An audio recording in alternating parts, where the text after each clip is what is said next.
Hi guys, this is Hirosaki. This story is all about what if Naruto was born a low-class devil before the Great Devil War. Realizing how the devil class system subjugated devils of lower class, Naruto will represent his origins as he rises and expose the corrupted system that he lives in, and he'll do it without the high-class devils even realizing it. Before we start, kindly like and subscribe to this channel, and look over the description box for the author of this amazing storyline. Welcome aboard. Chapter 7, Struggles of a Devil. The next day. Kuo Academy. I hope everyone studied for this test, Orochimaru said as he passed out papers down the aisles of students. I don't want to see any failing grades in this class. Orochimaru handed a paper to Rias, but she didn't reach for it. Halting in his steps, Orochimaru backtracked in front of her desk. He rose an eyebrow when he noticed that Rias was totally spaced out, staring out the window. Ms. Gremory. Rias snapped out of her gaze and looked to her teacher. Oh. I'm sorry. My mind was elsewhere. Thank you. She grabbed her paper and started working. Orochimaru shrugged his shoulders and walked back towards his desk. His master told him of what he did while they were fighting in the raiding game. Orochimaru chuckled to himself while thinking about the situation Rias was in with her pawn. I may have to start taking notes from Naruto-sama. He really is a crafty man. Orochimaru checked his students, studying their eyes to make sure they weren't cheating. While none of them were, he noticed that Rias was just staring at her paper, lost in thought again. Ms. Gremory, everyone, including Rias, looked up to Orochimaru. If you find staring at the paper more enjoyable than actually working on it, I can just grade it now, and let you stare at it all day. The class quietly giggled as one of the queens of the school was called out. I'm sorry. Rias blushed before returning to her test, making sure to finish it without any slip-ups. After a while, the school bell rang. The students stood from their seats and handed Orochimaru their papers. Sona gave him a slight nod, in which he returned. He guesses it had to do something with the raiding game, knowing that he watched it, so he couldn't help but grow one of his famous smirks at their accomplishment. Rias handed in her paper and quietly left out the room, confusing Orochimaru all the more. While he knew that she was troubled, she was usually given him a glare before leaving. I guess the situation with her pawn is affecting her more than I thought it was, he thought with a shoulder shrug. While he already knew of the situation, maybe he should get another perspective of what she was going through. He needed all the information he could get since she was the next target of his plan to free his master. It was Orochimaru's break period, so he took his time with grading papers. He would have more time focusing on the red-haired devil soon. He just had to deal with the real evil of the world. Fucking paperwork. He muttered as he got out his pen and started reading. Hyuga Residence. Issei was laying his bed with the lights off and the curtains closed. He didn't want to be around people right now, especially those a part of Rias' peerage. He had to take some time and think for himself before he saw them again. You have been in a mental battle for hours, partner, and it's starting to get on my nerves. Drake said. Your mind is feeling uncomfortable right now with the sense of depression. Sorry. Issei muttered. I'll brighten up some way to make you feel better. And how do you plan to do that? Cool up at home? It seems that your condition is worsening. Issei sighed and ran his hands through his hair in stress. I know. I just can't be around them right now. I don't feel like being around anyone right now. Why don't you go out with Yo and his peerage? They seemed nice, except for Orochimaru. Drake said roughly. I get a bad feeling every time I see that man. They don't want to be around someone so weak. Issei said sadly. While he felt like he was improving, he still couldn't protect Asia when she needed him. I feel like everything that I'm doing is for no reason right now. I feel so out of place, like I shouldn't have ever been reincarnated. While you do have the best sacred gear in existence, Issei laughed at the dragon's arrogance. You won't become strong with a snap of your fingers. Development takes time. You shouldn't be depressed about the way you are because you only became a devil a few weeks ago.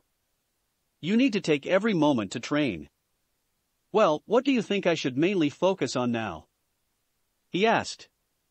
Conditioning your body, answered the dragon. As you already know, you won't be great at using magic, seeing as you can't even make a single teleportation seal. I mean, kids can do that, but you can't. Disgraceful. Aha. Issei's sweat dropped. Thanks for the motivation. Really felt that one. But you won't even need it with me.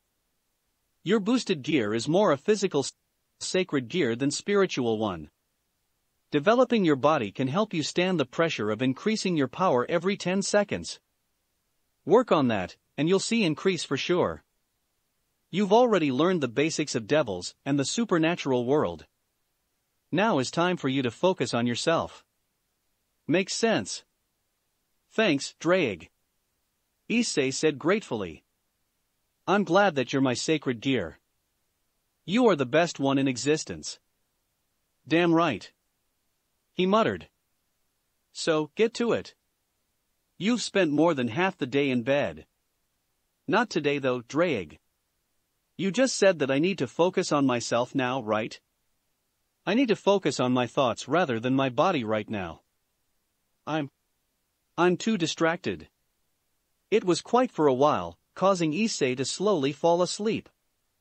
He didn't know how long he was asleep, but the sound of light knocking on his door woke him up. Issei? You awake? His mother said through the door. Yeah mom, ***, I'm okay. Just not feeling it today. Well, your friends are outside. They're asking for you. I don't want to be around them right now, Mom. He said as he checked his clock, which read 1:28 in the afternoon. School wasn't even out yet. They insist, Issei. Please come out. You're not the type of person to be inside all day. I'm worried. Issei sighed before getting out of bed. He put on some gym shorts and a black t-shirt before slipping his shoes on. He opened the door to see his mother smiling at him weakly. You okay? She asked. Yeah, I'm okay. I've just got a lot on my mind right now. He answered. Nothing too serious. Just felt like taking a day off. Well, your friends are waiting for you at the front door. Maybe getting some fresh air will help you clear your mind. His mother suggested. He nodded and started his way down the stairs. He figured that he was going to have to meet up with his peerage members again soon, so he might as well get over the awkwardness now rather than later. He yawned as he opened the door. Yo, Issei. Took you long enough. Surprised by the sound of his visitor's voice, Issei opened his eyes to see Yo and Lee, giving him light smiles. He raised his eyes in surprise before answering, Oh, hey. What's going on, Yo, Lee? He said. His mood did a complete 180 after seeing the two. He was expecting some like Kiba or Kaneko or, God forbid, Rias Gremory, but not these two. YOSH. Friend Issei. Me and Yo wanted to know if you would like to go out and eat food, said the excited Lee. Issei noticed that he had a few bandages on his face, but he summed it up as damage he took from their raiding game yesterday. Sure. He said with his own smile. I'll be back, Ma. As he shut the door. Glad to see you out and about. Yo said as Issei locked the door. I felt a depressing aura coming from your room while waiting for you. You okay? It's a long story. Anna's not here, right?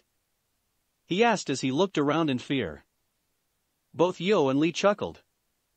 Nope, she's at the house sleeping, or dealing with Kisame trying to steal the remote. Anyway, we have the day to ourselves. Guys' day! Shouted Lee. We shall have fun and show the world our youth. The trio laughed before walking on the sidewalk, headed into town to find something to do together. Occult Research Clubhouse. Rias watched her peerage members, excluding Issei, teleport off to their own contracts. He sighed once everyone was gone and laid her head on her desk.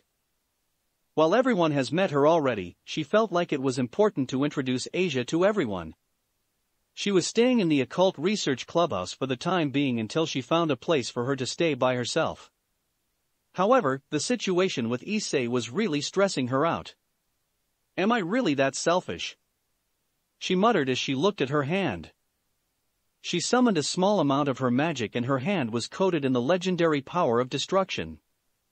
The power of the Baal, she stared at her blessing in awe as it flowed in her hand. The power to destroy anything. She thought as she stared at it. She wasn't supposed to have this power. Grimoires were blessed with extreme magic control, but she inherited this power from her mother, Venelana Grimoire, once Venelana Baal, and it became her main weapon of choice. She practiced ever since her youth to control the wildfire in her hands, molding it to her liking. It hasn't failed her since. She frowned when she thought back to her battle with Lee a few weeks ago. He said he came to the fight tired and still dealt his damage to her, Kiba, and Kaneko. If her peerage didn't show up at the right time, there was no doubt in her mind that she would have been beaten into an inch of her life if he wanted to. It was an eye-opener for her, but she hasn't had the time to actually do anything about herself yet. Teaching and training Issei were her top priority, but the trust they once had, while it wasn't much, was now completely broken because of last night's events. Ria's eyes narrowed as she thought back to the orange orb. It blocked Issei's dragon shot and killed the fallen angel by himself, and he laughed at her, like he already knew how she would react to Issei's pleas, which he did. He completely played her at her own game. She wanted Asia for herself while wanting to increase the trust between Issei. However, while she did get what she wanted in Asia, her friendship with Issei was completely broken. He didn't trust her or anyone a part of her peerage. She thought back when she watched Rainier's body slowly disintegrate from the power of the unknown master. That power, it destroyed her body strangely similar to how her power of destruction would. Wait, could their master be a... Her head shot up in realization, but she couldn't voice her opinions out loud, because of her scream of fright when she noticed Orochimaru, standing in front of her desk and looking down at her. She jumped out of her seat and took quick breaths. She didn't even sense nor hear him enter her domain. How could he do something like that without her notice? Orochimaru chuckled at her face as he let her calm down. She instantly changed her demeanor and pouted at Orochimaru. What are you doing here? You can't just come in here unannounced. Yes, I can, said Orochimaru as he took a seat on one of the couches in the room. I can do whatever I want on this campus because 1, I'm your teacher, and I came over here to give you back your test grades, and 2, because I want to. Rias growled at the man before taking her seat. Well, why are you here then? It isn't a fun to mess with you during class when you're spacing out, said Orochimaru. My master told me what happened last night. Seems like things just don't go your way, Fufufu. Shut up, she said with another growl. I can handle this situation myself, thank you very much. Oh really? He said with a laugh. I heard the perverted boy wasn't at school today. Seems like he doesn't want to be around his friends today, Fufufu. Rias couldn't hide the shame in her face. He knew everything then, especially how she was played. His master was a dangerous person. Well, I didn't come to make fun of you. Well, it wasn't the main reason why I came here, at least, he said as he dug into his briefcase that was filled with papers. After a few seconds he found what he wanted and threw it on her desk. It was a medicine bottle which landed perfectly on its bottom. Bet you can't do that, he said with a sly smile. She rolled her eyes and picked up the bottle. Sleeping pills? She said as she read the label. Why do I need these? Well, if you haven't noticed yet, you have very noticeable bags under your eyes. I would have thought that you would have put some makeup or something over them. That is what females do, no? But I guess because you're so stressed out that you didn't even notice them this morning, he explained. Rias opened her desk and brought out a mirror to check her face. Sure enough, there were bags under her eyes. "Oh my," she said as she stared at herself. The bags under eyes were very dark and she couldn't believe that she didn't notice them earlier. "Those should help you sleep at night, especially for your predicament, fufufu." He laughed. Ria sighed and placed the bottle in her desk. Orochimaru really reminded her of Akino, only more evil and cruel, and manipulative. "Wait," she said as she took the bottle out. "How do I know that you didn't put something in these? You know, something that will do, something. To me?" Orochimaru stared at Rias in shock before laughing out loud. Rias shivered. Even though he was laughing at her, it still sounded very evil. Oh my. Orochimaru took a few deep breaths. "I have to thank you, for that. You are really one paranoid girl. Seems like you need those more than I thought." Rias blushed in embarrassment before putting them back into her desk. "Sorry. I'm just..." "No need to explain, princess. Remember, I'm giving you those for my own selfish desires. You're not as fun to be around when you are tired, however, you do say some hilarious things." "Yeah. Thanks, what's with the princess name though?" she asked. "Well, you are a princess and you do act like a spoiled princess." He laughed. She rolled her eyes and shook her head, but she couldn't help but smile at what he said. "I'm going to the underworld for a bit. One of my master's peerage members will be on school grounds, if you don't mind. You could meet him, or you could watch the video of us beating you cousin into a pulp." Rias' eyes widened. "Doesn't matter to me. I shall see you soon." Rias watched the snake man disappear. When he was gone, she slumped back into her chair. That man really knew how to get to her.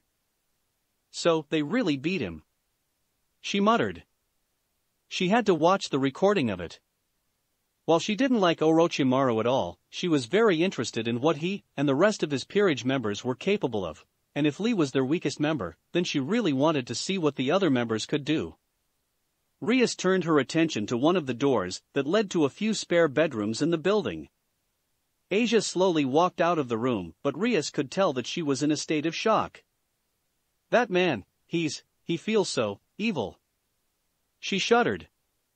Rias' eyes softened as she walked up to the girl and enveloped her in a hug. "He's not going to do anything to you, Asia. I promise. He's just a person that lives in the city. He won't do anything bad to us." "No," she yelled.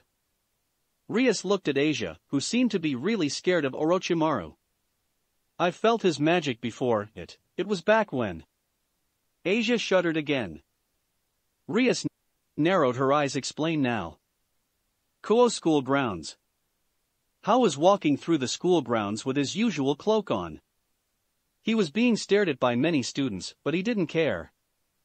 He came to look around the school, wanting to meet some of the other devils in the area. It was while he was near the gym entrance where a young boy stepped in front of him. Hao could tell that he had magic in him, and by the face he was making, he didn't like that Hao was walking in their territory unannounced. "Why are you here?" Saji demanded. While he was glaring at Hao on the outside, on the inside he was scared out of his mind. He watched the rating game last night with the rest of his peerage. He thought that Orochimaru was lying when he said that his fellow peerage members were strong, but his confidence shot to the ground when he watched them all clean their enemies like they were nothing. And while the fight with Lee and Serorg was enjoyable to watch, Saji couldn't help but fear these new devils that made base here in Kuo. Hao smirked at Saji as he put a hand on his hip, but his cloak was hiding it. He could basically feel the fear rolling off the boy in waves. Honestly, if he wanted to intimidate him, he could have done a better job. "I came to meet the devils in this area," Hao stated. "One of my fellow peerage members, Orochimaru, I'm sure you heard or meet of him, works here as the chemistry teacher. I just wanted to take a look around town." "Well, you can't come onto SC school grounds unannounced." Hao smirked at Saji's slip-up. Saji gritted his teeth before continuing. "The president would like to see you." "President? Who? asked Hao. The student council president, sir. He answered. You know, if you try to come onto a person and try to intimidate them, you shouldn't be shivering in fear of them. Saji widened his eyes and noticed that he was, indeed, shivering. How magic was starting to increase, and it was all focused in on Saji, overwhelming him. For you to walk towards me, Hao stepped closer to Saji, causing him to take a step back in fear and act like you're the bigger man. Don't you know your place in the world, Ant? Saji took another step back, but he tripped on the stairwell leading to the gym doors. He looked up to see Hao hovering over him with an evil smirk. Do you fear me? That's enough. The voice of Sona Citri reverberated throughout the schoolyard. Saji looked towards his crush in hope and awe and made his way to her. Hao smirked and stood back to his full height.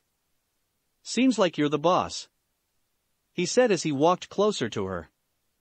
The rest of the student council was behind her, all glaring at Hao. Just my luck. I don't like the fact that you're on my territory without anyone's permission, and I especially don't like you threatening my pawn. She stated while adjusting her glass. Well, I knew that you were somewhere on campus, I just didn't feel like finding you myself. So, I just used some of my magic as a tracker for you to teleport to me, saving me the hassle, he said with a hair flip. Sona took the opportunity to look under his garb, noticing his weirdly shaped gloves, sandals, and that he wasn't wearing a shirt, just baggy pants. Smart plan?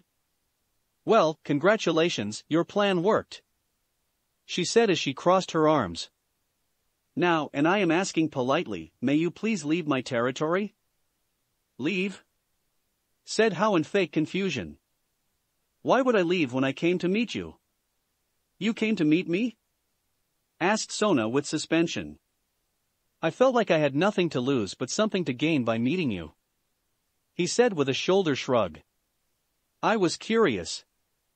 Sona analyzed Hao for a while before giving her conclusion. Follow us. Hao nodded and followed the group until they made it into the student council room, furnished with comfortable couches and suites already made by Tsubaki's hand. This looks nice, Hao said as he sat on one of the couches and crossed his legs and prompted one of his arms on top of the couch. Very comfortable. Thank you, Sona muttered as she sat at her desk. The rest of her peerage members either sat on the remaining couches, or just stood around Sona protectively. Now, can you give us a little information about yourself? I mean, you are the one that barged onto my school without any warning. Yes, but isn't it proper to give your name before asking for someone else's name? He chuckled. My name is Sona Citri. Hao chuckled again. So serious. My name is Hao Asakura, a middle-class, pure-blooded devil. It's nice to meet you. Excuses my interruption, said Momo, one of Sona's bishops, but I've never heard of an Asakura clan before. That's because we're more like a family than a clan, Hao explained as he accepted a teacup from Tsubaki. We are in control of a few marketplaces in the underworld. However, in the human realm, we have established a multi-billion-dollar industry. Since most of our money is being made in the human realm, we settled in Tokyo. Really now? Sona laced her fingers and placed them under her chin in interest. And what company is this? I'm sure you heard of the company Sony. I have, she said, surprised. Her peerage members were also surprised. I didn't know devils ran that company. Yes, well, the man over it, Kenichiro Yoshida, is over it currently. However, he was placed in that position by my grandparents, the real owners of the company. They don't like the limelight, so they placed a figurehead there in their place, he explained. And so, a middle-class devil like you, who has all the riches in the world, joins a peerage of an unknown man that easily beats Serord Bale, one of the strongest devils in this new generation. My question is, why give that up to serve someone? My master has done more for me than my family ever has, Hao said as he sipped his tea. He was the only one that understood me and talked me out of my darkest moments. He's an honorable man. While my family has done a lot with me, I never connected with them in beliefs. I feel like my master raised me more than my family ever had. Seems like you hold some hostility for your family. She said. No, not hostility, it's just that I couldn't get what I needed from them. I'll always have respect for the Asakura family, but my master. He feels like my parent. Stated how. You hold your master in such regard. Tsubaki stated in awe, maybe even more than I do for Sona, sadly. He must be an amazing person. He is. Hao stared at his reflection from his tea. I'd do anything for him. While I was watching you during the raiding game, Sona's voice brought Hao out of his daze. You seem to be a brutal person. However, maybe I misjudged you. It seems like you're fighting for your injured master's honor. Yes, I am, but I am a brutal person. He said with a smirk. I'm sure you saw how I handled my opponents. They got on my nerves. That's another question I had. Sona said. What was that monster you summoned? Was it a familiar? Not really. Hao leaned back into the chair. My partner, Spirit of Fire, is a part of me. In order for you all to understand, I'd have to give a history lesson. Can't say that I'm not interested. Momo muttered. As am I, I'd like to know more. Sona said. Good. Hao took his last sip of tea before continuing. Have you ever heard of one of those blasphemous stories about how a village would sacrifice one of their members in order to appease the gods? I have. However, those beliefs were always crazy to me. Sona answered. Sorry to inform you this, but they're real. We do live in a supernatural world, after all. The most insane traditions or beliefs could be creditable once upon a time. Devils did steal human souls a long time ago. Who would have known that humans could become our allies so far into history? Well, true, I don't see what this has to do with your Spirit of Fire, if that's what you call it. Said Sona. He is one of those monsters of legend. Hao glared at Sona for calling his partner in it. In Mapuche mythology, the indigenous Mapuche people of south-central Chile, the Chiruf is a dangerous, flesh-loving, man-eating creature that lives in volcanoes. The villagers would appease the Chiruf by sacrificing virginal maidens into the volcano to appease his hunger for humans. If he wasn't fed, he would cause volcanic eruptions or earthquakes that would destroy the village. 2 long, red arms appeared from midair, along with a small head with long arms. Sona, along with the rest of her peerage, took a few steps back away from the behemoth in fright. Hao chuckled at their fear. This is my partner, Spirit of Fire, a Chiruf. It would be wise not to madden him. Sona expected the top half of the Spirit of Fire's body, seeing as it was the only part of its body that it formed. It didn't look scary, but just by knowing its background and history, Sona gulped in fear and made sure not to do anything stupid. Any questions? Asked Hao with a happy smile. Yes. Sona sat back in her seat and pushed her glass up. How did you acquire him as a partner? Earlier you said it wasn't your familiar, but you haven't explained what he was to you. Of course. The Spirit of Fire. I met him during my travels in Chile being attacked by magicians. One thing you don't know is that Chirufs can create ardent stones, something magicians use for their dark arts. I bet them, and we connect in a way. He explained. How so? He told me that he liked the fire in my heart. And I felt like my body called out to him in some weird way. And then? Asked Tsubaki. He ate me. Silence filled the room as everyone went quiet. The Spirit of Fire ate him? That was something you don't hear every day. Well, if he ate you, how are you still alive? Asked Sona. He ate me, but he didn't kill me. He sensed the magic I had in me and decided to merge with me. As you said, the traditions of people sacrificing their villagers to appease their gods are old, so he hadn't tasted flesh in a long time.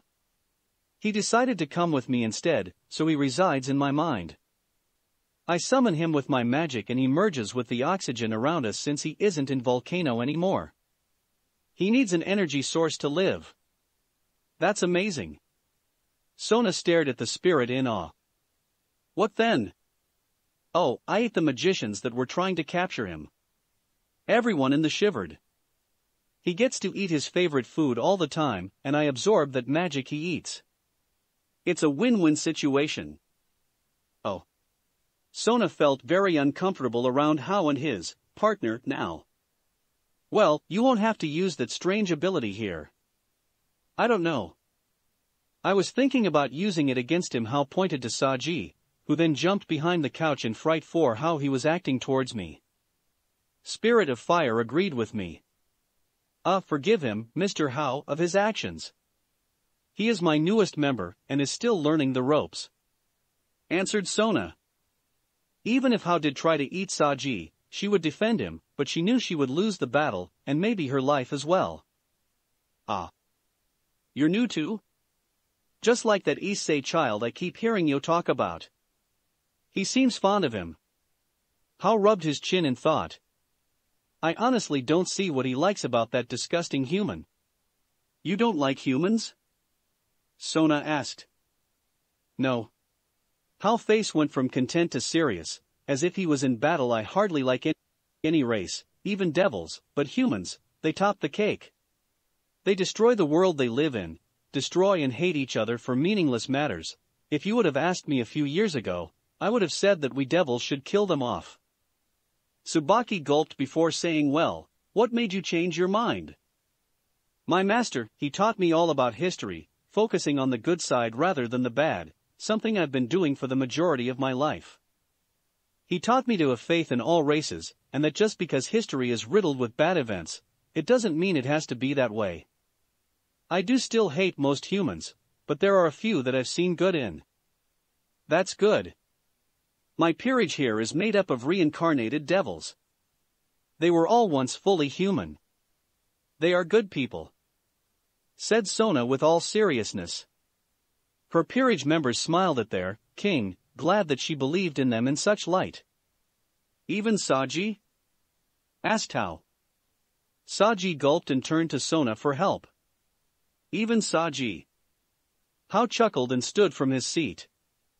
Well then, I'm actually glad I came here. This was nice. I'm sure we can become allies then. Sona said while standing from her chair. I don't want our relationship to mimic Orochimaru and Rias. Oh, they want. You are actually intelligent, I can tell. Hao stretched his hand out to Sona. I'll be on school grounds tomorrow again. While I don't want to, I do need to have another conversation with Rias Gremory. Then you are allowed here anytime, that is, if you don't cause any troubles. She said.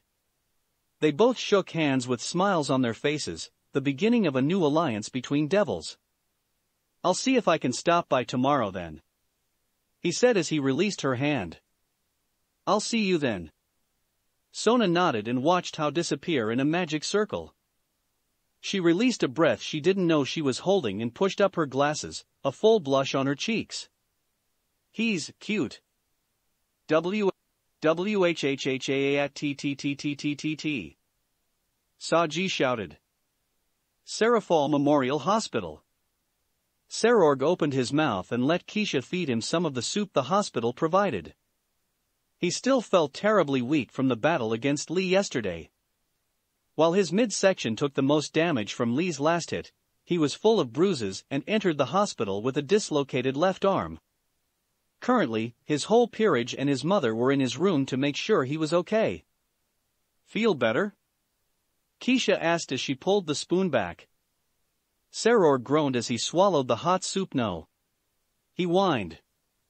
Keisha rolled her eyes and fed him again. It's all right, Serorg. You did well. Misla said from beside her son. No need to stress yourself anymore. I'm sorry, Mother. If I had one, I would have used that wish to help you out. He said sadly. I know, but you shouldn't beat yourself up about it. I'm still proud of you and your peerage. You all fought your hardest. But it still wasn't enough. He growled out. They were so strong, we couldn't even take out one of them. I'm sorry, Sarord, Coriana said, for not being able to put up a fight. That girl took me and Mistita out by surprise, and there was nothing we could do. They both lowered their heads in shame.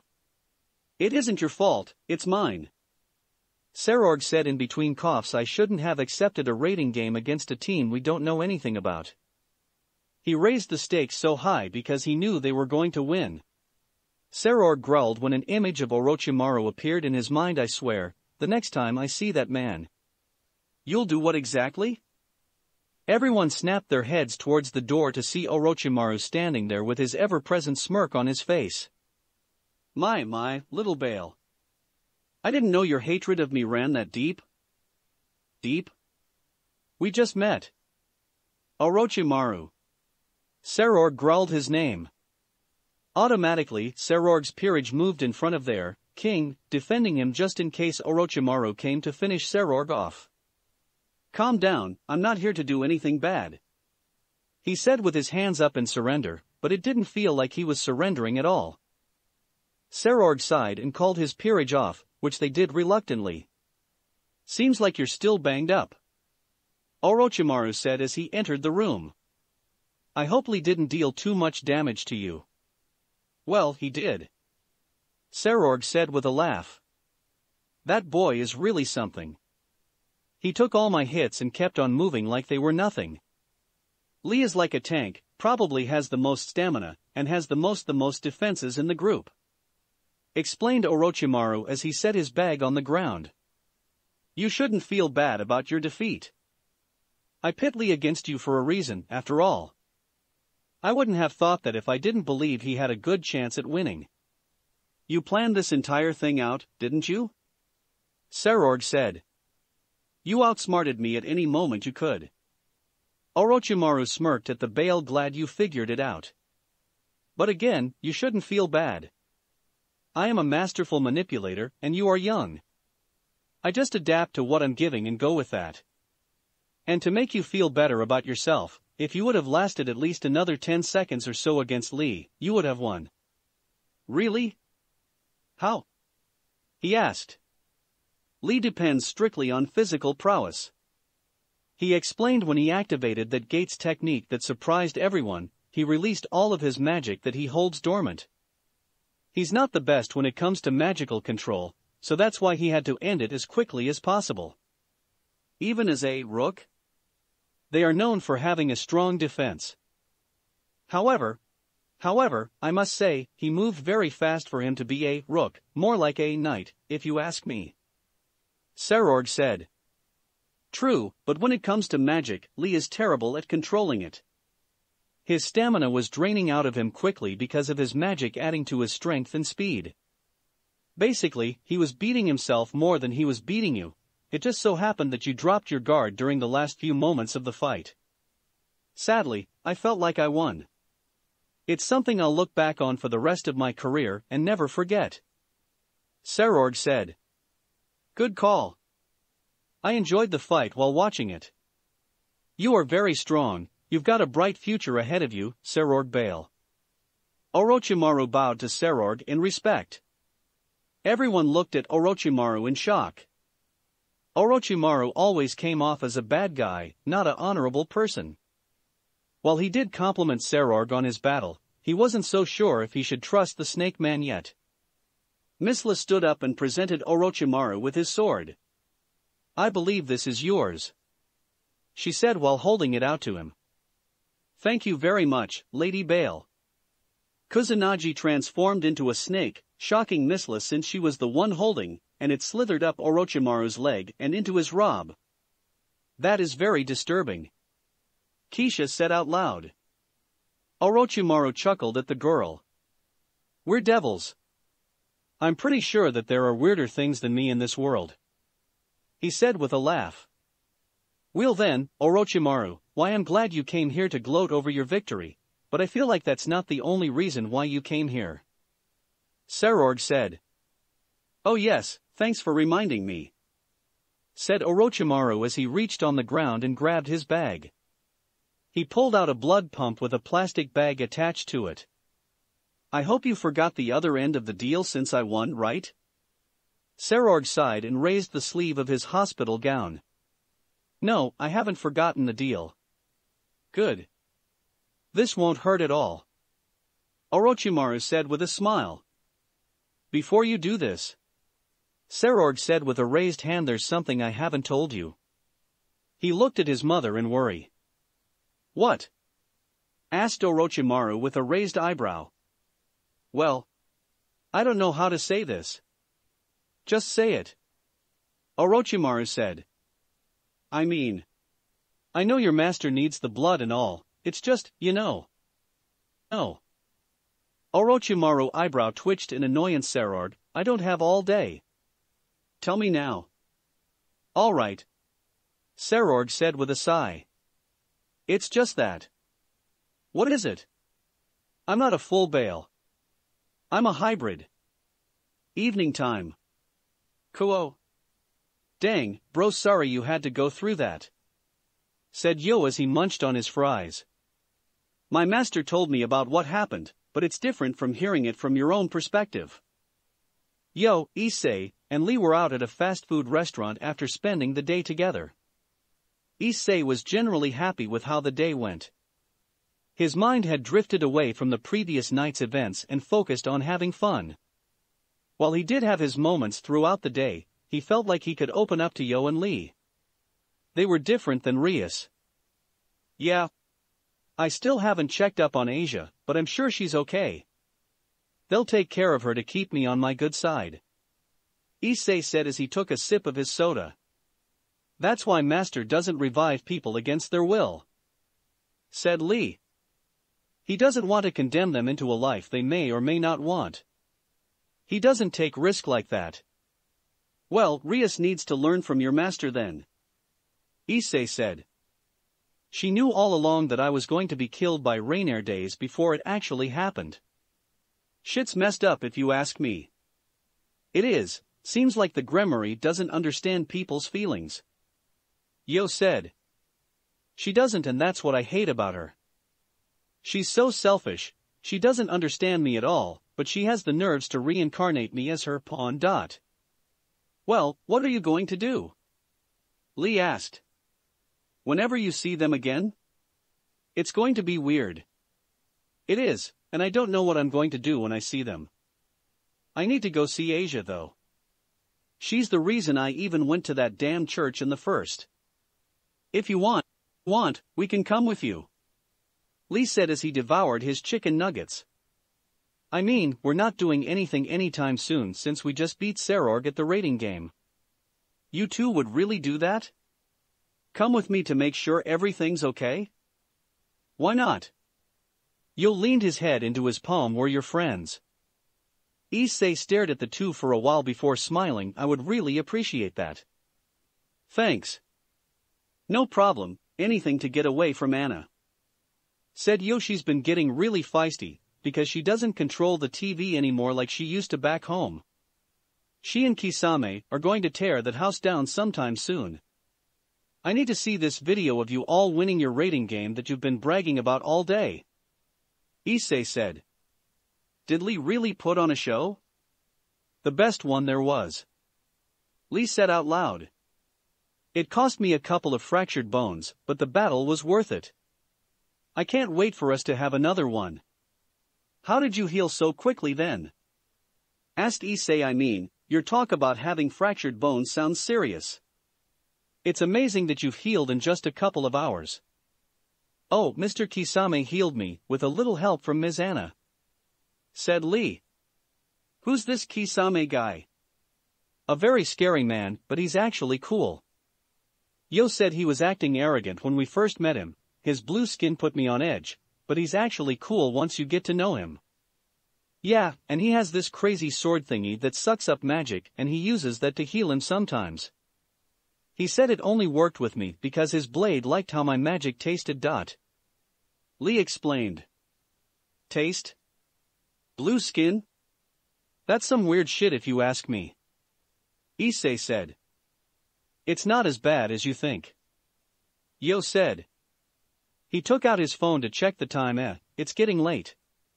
We need to head back home, Lee. YOSH. We must rest for tomorrow's activities. Lee said as he jumped out of his seat and ran out the restaurant. You guys really have to go? Issei said, reluctant to see them leave. This is the most fun I've had in a while. I just don't want it to end. Wheel, you can kick it at our spot tonight? Yo suggested you'll have to deal with the rest of the guys, but it'll be fine. You'll fit right in. Alright. Thanks. Issei said happily, glad his time with the two wasn't going to end. Yo left some money on the table as a tip as the two walked out of the restaurant. Lee was doing jumping jacks to make use of extra time until he noticed Issei. Issei. Are you coming with us? Yup, should be fun. He said with a shrug. Well, you'll have to know the rules in order to stay. They're easy to follow, but they are also very strict. He said. Yeah, like how everyone has a night with the TV in the living room. Explained Yo today, it's Kisame's night, so it's for your own safety not to touch the remote. Alright, got it. What else? Issei asked. Don't go into anybody's room without permission, ESPEICIALLY Orochimaru's. Yo emphasized. Please, sweet Lucifer, don't go in there. There are things in there you don't want to see. Yo and Lee shivered. I actually believe you on that. Issei said with his own shiver, thinking back to his first time meeting the man. I promise you that I won't go anywhere near his room. What is else there? Oh. Don't leave dishes in the sink. Anna will kill you. Slowly. Orochimaru doesn't like it if you step on the grass on the front lawn. If you do, a snake may pop up and bite you. He's planted a few in the ground to keep watch. Lee said. Okay, anything else? Issei asked. Nope, I think that's it.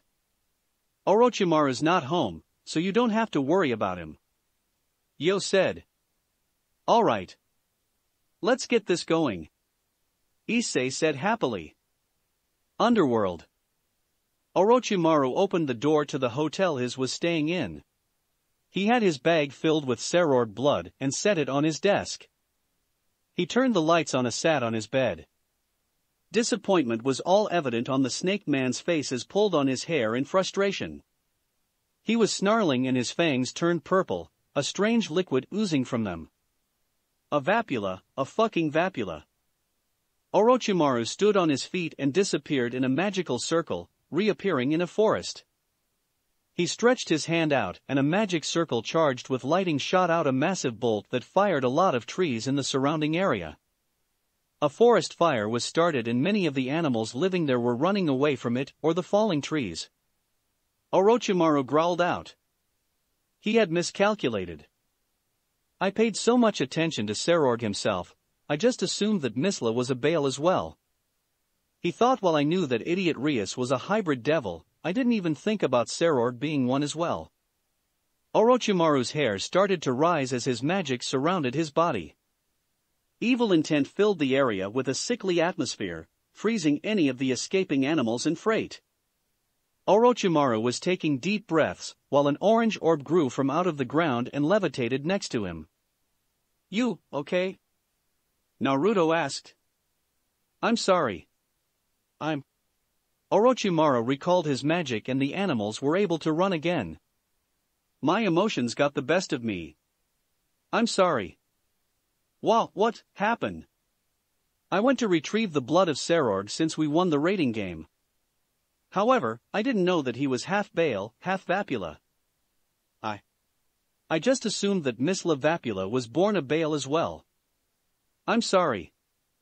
Master. Naruto was quiet for a while before speaking. That is a little true, bling, ho. However, I'm not too worried. We knew the GRE Mori was a half, it may still work.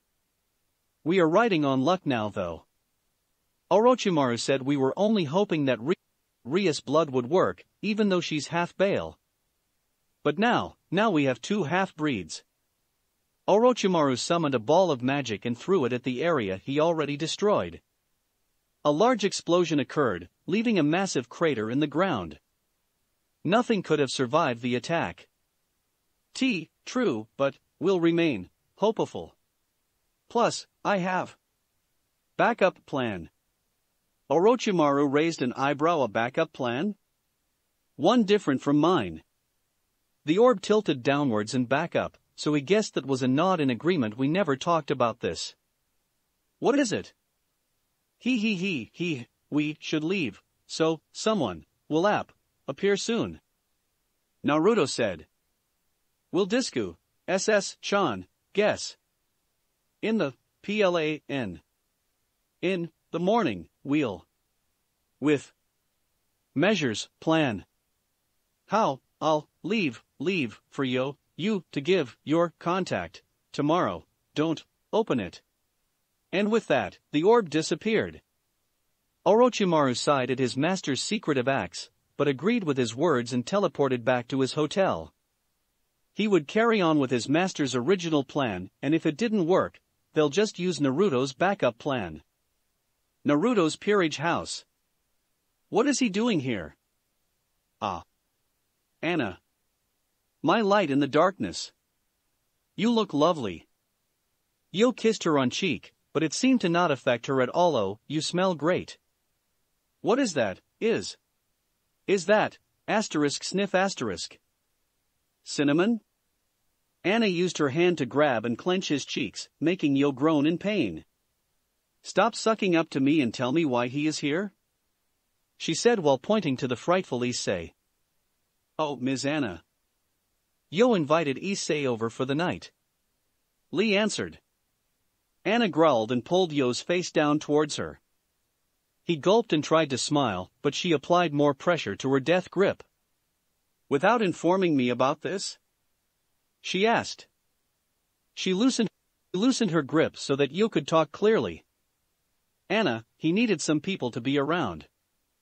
You know what he went through last night. I was being nice.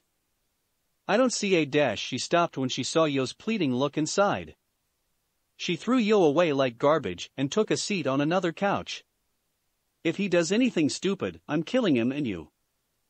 Both Issei and Yo sighed in content. Anna was alright with Issei spending the night. Yo sat by Anna, but made sure to keep his distance, while Lee and Issei sat on another couch. Kisame was sitting in his own, personal recliner with the remote in his hand. Glad you motherfuckers finally stopped talking.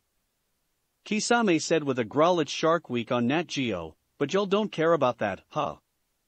You don't care about the greatness of sharks and our culture. You said our culture. Issei said hesitantly. What do you mean? I'm a shark demon, dumbass. He said. Can't you tell with the gill indents? Pointy teeth? He flashed his fangs to Issei. Don't forget small brain. Anna added. Hey, remind me the next time I catch you lacking to chop you up into little pieces. Kisame said with a growl. The rivalry between the two would be ever present as lighting danced in between the two as they stared each other down. The other boy's sweat dropped at the scene. Fuck you. Kisame said as he relaxed back into his recliner. Anyway, Yo. Yeah? Where's Yahoa's brother, how? Kisame laughed at his own joke. Behind you. Oh, for real. Kisame looked behind him to see how glaring at him with a bag in his hand. Hey there, little guy. Did you bring the goods? How rolled his eyes before handing Kisame a box of poke, and sat down next to Yo. Yes. Tonight will be perfect. I've got Shark Week on. Poke in my right hand, and the controller in my left. He chuckled as he pulled the lever on the side of his chair, bringing forth the leg rest. Today's a good day. What did you all do today, rookie? Yo. Perverted boy whose magical energy smells delicious? Issei shivered at Kisame's grin. We went out to eat, went to the mall, the movies, stopped by the record store, you know?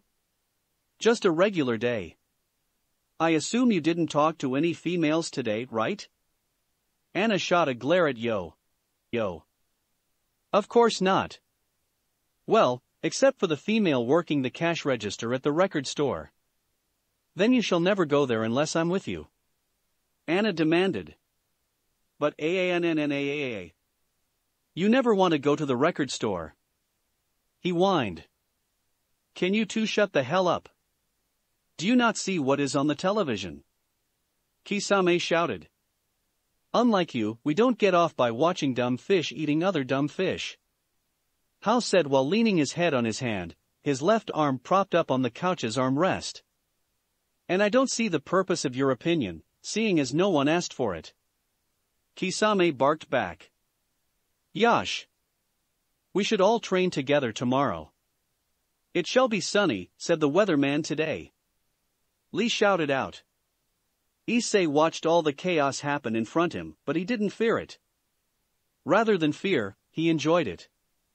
He never felt like a part of Rias' peerage. Sure, he did some light training with Kiba and Rias taught him how the supernatural world worked, but he never had any fun with them. It's been over a month since he was reincarnated as a devil, but he never actually enjoyed his time as one. This was the first time in what seemed like a long time that Issei was having fun. However, the voice in the back of his head kept reminding him that he couldn't enjoy this peace for long. He was the pawn of Rias Gremory, after all. The next day. Occult Research Club. Issei didn't come for the second day of class. Rias groaned and dropped her head on her desk with a loud thump. Akino, Kiba, Asia, and Kaneko all looked at their king with worry. The Issei situation was really taking a toll on her, and they didn't know what to do. Butcho, what can we do to help you? Asked Kiba. Reverse time. She mumbled out. Rias, running from this isn't going to help. We need to go find him now and apologize.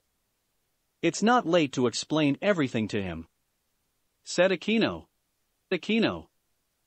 I know. She muttered. She sat back into her chair with a sigh but what if he's right? What do you mean? Kiba asked.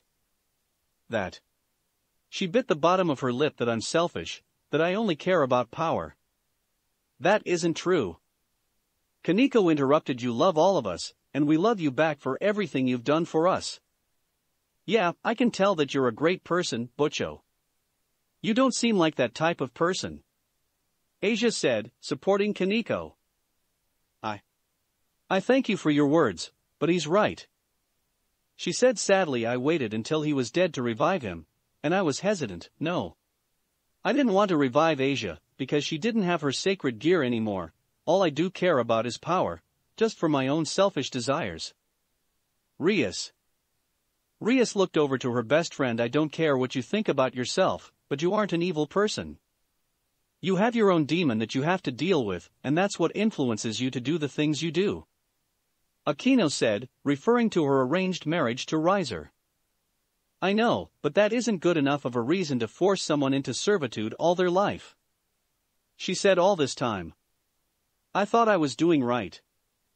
Rias. Akino shouted with anger, surprising everyone in the room. No matter your personal problems, we have a family member out there who hates us. We need to go get him and explain everything now. Rias stared at Akino with shock before nodding. Your head. You're right. We should go find him and explain everything. I won't hide anything from him. That'll have to wait. Kaneko said as she turned towards the door. Someone's coming. It must be that person that Sona was talking about. Rias said to her peerage. How, I think his name was. He is one of the members of that peerage that lives on the outskirts of town. They all waited until Hao knocked on the door. Kiba went over to the door and opened it, slightly bowing to Hao. Good evening. Evening. Kiba said. Are you the devil that Sona told my king was going to visit here today? Yes. My name is Asakura Hao, middle class, full-blooded devil. He introduced himself, but he didn't bow. "May I enter?" "Of course," Kiba said with a polite smile as he opened the door fully and stepped aside. Hao entered the room and took a look around. "This is nice, dark, perfect for devils, if you ask me," he said as he found a seat on a couch. "I'm glad you like the accommodations.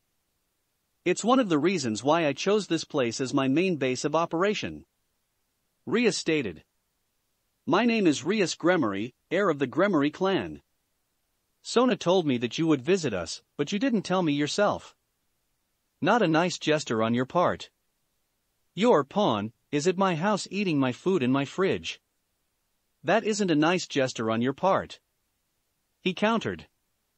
"Issei's at your house," she said with a surprised look. Everyone, even Kaneko, was surprised at the revelation. "Yes. I was informed of what happened at the church 2 days ago by Master." Hao turned his attention to Asia. She flinched when she felt his eyes on her. "Are you the one that he was fighting for? You fit his description of what you looked like," he asked. "Why yes. Mr. Hao, is Issei okay?" she asked shyly. "He is now, but if he keeps getting on my nerves, I'm going to handle him myself." He turned back to Rias. "When do you plan on getting him out of my house?" "We were just planning to find him. We didn't know he was at your house." "Forgive me," she said with a bow. Well, Li and Yo did invite him over for the night, so I guess it isn't your entire fault," he said. "Nevertheless, he's getting on my nerves. If he spends the night again, I may just kill him." Rias shivered at his cold stare. I am sorry, once again. We'll convince him to leave as soon as possible." "Thank you, but for now, I came to talk to you. I already talked to Sona and her peerage and it went well. However, I don't know how this conversation will go because of how Orochimaru talks about you." "What does he say?" "That you're arrogant and easy to manipulate," he answered nonchalantly. "Oh." Ria's sweat dropped. "Well, that's because Orochimaru is a very hard man to deal with.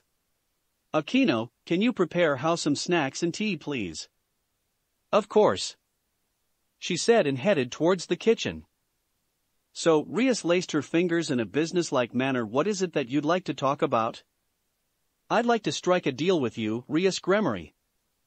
Hao rested his left arm on top of the couch and crossed his legs. "A deal that you can benefit from very much." "A deal?" she said with curiosity. "What is it?" "I can break your contract with Riser Phoenix." Glass shattered in the other room and Akino back into the main room, wide-eyed. Everyone in the room, excluding Asia and Hao, couldn't hide the shock written across their face. What are you talking about?" Rias said in utter shock. "Don't act ignorant," he said with a frown. "You've been trying to get out of this contract with him for the longest of time, so I've heard. I'm presenting the opportunity to you, and you act like I don't know what I'm talking about." I'm sorry," she said, trying and failing in hiding her happiness. "Please, continue." "Well, basically, I'd have my peerage face his peerage in a rating game with me professing that I want to have your hand in marriage," he explained.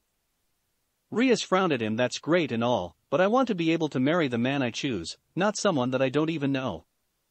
"Right, that's when we beat him. I'll renounce the engagement and you're a free woman," he said like it was nothing. "Seems like the perfect plan to me." That does sound good, but I don't know." The plan did sound good out loud, but she didn't know this man or his intentions. "You don't know?" he asked with a raised eyebrow. "I'm present you with the chance of freedom and you respond with you don't know? I don't understand at all." "Well, what you says sound good, and it may actually work." Rias gained a serious look as she gazed into Hao's eyes, "but I don't know you, plus, you haven't told me what you'd get in return from this deal." Hao didn't break eye contact with the younger devil. "When we win and break your arranged marriage, you will give me a pint of your blood and also convince Sona Citri to give a pint of her blood as well." "A pint of Butcho's blood?" Kiba said with suspicion that sounds fishy to me. What do you plan on doing with their blood? Orochimaru wants it for his little experiments, Hao used air quotes over experiments, and to study the genetics of the Gremory and Bale. He is a scientist, as you know well, and is very interested in things like the body, and how it works, especially with devils. The blood of a hybrid Gremory and Bale seemed like an interesting combination to him, and wanted to study it more. He's just using the severity of your situation to get the blood of a high-class Citri as well. He explained. That's a lot to take in. She said with uncertainty. It's just overwhelming. Overwhelming, yes, but your only safe way out. He said, let's be serious for a moment. There are only two ways in order for you to break your contract, and one of them is very risky. The first, and most risky, is to give your virginity to someone else, which will corrupt your high-class image if your maidenhood is lost before marriage. I'd avoid that option at the utmost. Rias nodded in agreement. The next is if you beat Riser Phoenix in an unofficial rating game, seeing as you aren't of age yet, which will null the contract because he is unfit to marry someone that is stronger than him. The sexist rules of the underworld will be in your favor in this situation. Correct, that was my other option that I have been considering. She said. However, the problem with that option is that you won't win. Rias narrowed her eyes at how well a little of her magic slipped out of her body. Excuses me? She said dangerously. I've watched every one of Riser Phoenix's rating games. He started. I can tell you now, even though his peerage looks pathetically weak to me, your peerage is weaker than his. You will not win in a rating game against him. You will lose your only opportunity to break this contract and free yourself if you face him yourself. Rias stood from her seat in anger. Who do you think you are? Coming into my domain and disgracing my peerage. You know nothing about my peerage or our capabilities. Your trump card hates you. Rias' eyes widened. That was your plan, right? Develop Issei as much as possible and depend on him the most because of his Longinus? I can see right through you, Rias Gremory. You aren't hiding anything. I'm not hiding anything. She growled out, but I will no longer take this disrespect from some unknown devil that has passed jurisdiction into criticizing my family and calling us weak. Hao was about to stand up, but Kiba appeared behind him and slid a sword underneath Hao's chin. He had sensed Hao's slight rise in anger and magic when he heard Rias, and was going to protect his king at all cost. Sit back down, please. He muttered without any kindness. Get that little plastic toy away from me. Hao growled out as he entered a staring contest with Kiba. While he was hiding it well, Kiba's fear started to rise as he stared into Hao's eyes. He could feel the magic that he had. And an incredible amount of evil in the depths of Hao's soul. He didn't surrender, however, and stood his ground against Hao. Hao glared at Kiba before focusing his attention back on Rice, not caring for the sword at his throat. You have a pawn that hates you and doesn't want anything to do with you or this peerage. He pointed at Akino, a queen that is scared to embrace her heritage and holds back on her own power because of the hatred she has for herself. Hao's anger started to rise as he pointed to Kaneko next, another devil who hates her own power in fear of what she's capable of, and lastly pointed to the boy with a sword at his neck and a fucking pathetic human that was a reject of a idiotic church project gone wrong. The nun is the only right-minded person under your care, but she can't go to heaven now because you forced her into a devil, right? Kiba was shaking in rage and was highly considering killing Hao now with one quick stroke of his sword. However, before he could act upon it, Hao grabbed his sword and broke it with pure strength. He stood and walked towards Rias, who was stepping away from him in fear. Kiba and Kaneko acted accordingly and blocked his path. Akino jumped in front of Rias with an outstretched hand that had a magic seal ready for use. Asia looked on in fright from the sidelines as she jumped behind one of the couches. You think these weaklings can stop me? He growled at Rias. You need to get your head out of the clouds. I'm not nice like how Orochimaru is. I'm going to tell you this once, you have no chance in winning and you need us. You cannot handle the power of the Phoenix with this dysfunctional group by yourself. Hao's magic flared around him and Rhea swore she could see a fire in his eyes. You are too weak. The words hit Rhea's like a bullet to the heart. She lowered her head as her fears were shoved right in front of her. She really was weak, a terrible king. She faced Hao again, but her eyes were filled with tears. They didn't affect Hao in the slightest. I don't even know if my brother will accept this. Hao smirked devilishly, putting everyone on edge. Don't worry. I have that covered already. Same time. Underworld. Surzex slammed his hand against his desk in frustration. He was sealed, all this time.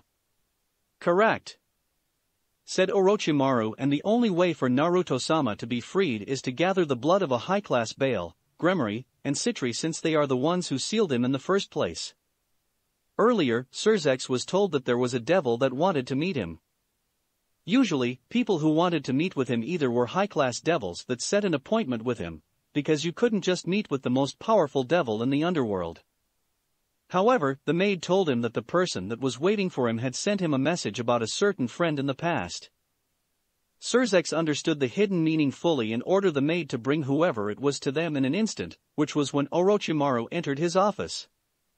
He introduced himself to the Satan and told him everything, from the sealing of Naruto, all the way to the raiding game they had with Serorg a few days ago. Surzex knew everything now, and was in total shock of what happened to his near and dear friend. And now, Surzex was feeling like an idiot. He had completely forgotten about Naruto over the years, while he was suffering in a box of loneliness. Such conditions could drive any man wild, but he hoped that Naruto found a way to stick through it. I just don't understand, all of this time and now I remember, Surzex stated. I have a hunch that my master was aware of. Can I see the paper I sent you the first time? Asked Orochimaru. Surzex nodded and reached into his desk for the message and handed it to Orochimaru. Orochimaru analyzed the message with a sharp gaze. There's a seal on this paper. A seal? The Satan said. Where? It is very small, but it's there. Orochimaru used a magic circle to summon a microscope. He placed the paper under the microscope and inspected it further. Wow, master is amazing, take a look. Surzex took his turn with the microscope and sure enough, there was a tiny magic seal on the paper. This is some type of memory seal. I'm not too advanced at those, but I can recognize them. Even better, this seal reverses the effect of a memory binding seal. Orochimaru said. That means someone put a seal on you without your knowledge, which probably caused you to forget about Naruto. This is... Surzex was at a loss of words. Centuries has passed since he last saw Naruto, and he didn't even recognize it because he had a seal on him. But I've had to have mentioned Naruto's name after he was sealed. I'm sure of it. And if this is a seal that reversed the effect of a memory-binding seal, where is the old seal at? Probably long gone, said Orochimaru, taking another look at the seal on the paper. Once you touched the paper and read the message, you remembered the lack of Naruto's existence in your life.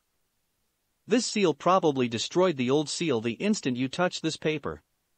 This is incredible. It's like Naruto-sama planned out every single, small detail. His mind is truly a force to be reckoned with, Orochimaru said with praise. That's not hard to believe seeing as I've fought right next to Naruto during the Civil War, he said with a sad smile. However, this really worries me. Someone close to me was able to plant such a seal on me. This is horrendous. Who did it and when? My guess, one of the high-ranking Citri. When did they do it? Probably right after the sealing, answered Orochimaru. Whoever did this was smart about it, and a trait that the Citri are known for is their intelligence. They waited until after the war, during the rebuilding phase, and after everything calmed down, and attack. It's also possible that they placed seals on more people, those close to Naruto, so they wouldn't ask any questions about Naruto just like you did. But what about Seraphol? Asked Surzex. She doesn't know what happened to Naruto at all? Do you think that she has a seal on her as well? Personally, I don't think so. Answered Orochimaru. Her sadness for Naruto's disappearance was real. The Sitri took advantage of Seraphol's sadness over Naruto's disappearance to make the story look real. This is a master plan that has been in effect for centuries and nobody even knew. Those who were close to Naruto, other than Seraphol, probably just assumed there were problems with their relationship. And we thought that they broke up. Surzex finished with eyes of unbelief. Oh my, this is evil. I can't believe this happened to him. Surzex stood from his seat. I'm going over to the Sitri clan now, and I'm going to force a confession out of them. Please, Lucifer-sama, there's a better way to handle this. We have a plan. Orochimaru said in a calming voice. Surzex took a few deep breaths to calm himself down before settling back into his seat. Okay, what's the plan? He asked. The first thing in order for Naruto-sama to be freed is some of your blood, said Orochimaru. While you are a half Gremory, half Bale, we'll also get a pint of Rias blood as well, which could help in freeing Naruto-sama. 2 samples of high-class Gremory blood should do the trick. Alright, I'll give you as much as you need, he said in agreement. What next? You allow my peerage to fight Riser Phoenix. My colleague should be convincing Rias to let us handle the situation, and she'll pay us in a pint of her own blood, and to convince Sona Sitri for a pint of her own blood. That way, we'll keep up appearances as an upcoming peerage with the mysterious king. With all the blood within my grasp, we'll find Naruto-sama's seal and free him. We'll deal with the Sitri after the fact that he's free. Okay, I understand, the Satan said. Anything else? There is one thing, Orochimaru said as he gave Surzex a closed letter. My master told me to give this to you. Even I don't know what this is. Surzex took the letter and opened it, reading its content with interest. His eyes widened at what he was reading. Seeing his surprise, Orochimaru spoke. If it's not too private, can I know what is in the letter? It says that as a reward from freeing my sister from her arranged marriage, he wants me to revoke the stray devil statues of a certain person. This, he. Naruto, you think of everything. Orochimaru was really interested now. Who is it that he wants you to revoke the stray devil statues of? Surzex smirked at Orochimaru. Kuroka the Nikomata. Occult Research Club. Now, how said as he crossed his arms over his chest. Do you agree to the terms of this meeting? Rias bit her lip and thought to herself. She was backed into a corner. She had built her peerage in order to fight off Riser's advances on her. If she would just give up and give Hao and his peerage the right to handle her problem for her, she would have revived them for no reason. They could have been living their own lives, or maybe in heaven enjoying their days of an eternity of happiness. They had all been with each other for a long time. She couldn't just give up on them. She believed in her peerage and she knew that they would help her with whatever problem that stood in her way. She glared at Hao as she activated her magic. We do not need your help. Unlike you, I believe in my peerage. My family. No matter what you say, I know that we can handle this together. As a family. She shouted. You can leave now. Your presence disgusts me. Hao growled out at the girl. This wasn't in his plans. She was supposed to agree with everything, not fight against his deal. However, seeing the determination in the Gremory heiress' eyes, he knew there wasn't any convincing her. Damn it. He thought to himself as he gritted his teeth. Seems like he was going to have to go with option 2. He started to summon his magic and... Wait! Akino shouted, stopping Hao from what he planned on doing. She'll do it. She'll let you beat Riser if that's what it takes for her to be free. What? Akino. Rias shouted in anger. Rias, just listen to what he's proposing. she said/yelled, but her voice was filled with concern. This man is giving us the best chance we have in freeing you from that man. And while I don't like what he said about us she shot how the most dangerous glare she makes he does have a point. I don't know if we can defeat Riser the way we are. Aquino. Rias muttered. But they can. She said with confidence. We saw their raiding game last night. They can beat him. I have 100% confidence that they can do it. While I don't like how he presented himself, he's our best beat for your freedom. I don't want to see you cry any more over this. She yelled with tears in her own eyes. Ria stared at her best friend's watery eyes. She had the best friend in the world. To lower herself so much, just for her. I agree. Kiba said, catching her attention. While I do not like this man one bit, it seems like he's offering a deal that is too good to be true. I say you take it. Me too. Said Kaneko quietly. This is the best way for you to be free. If that's what it takes for you to be free, then I'll do anything. You should do it. I think so as well. Asia said from her hiding spot.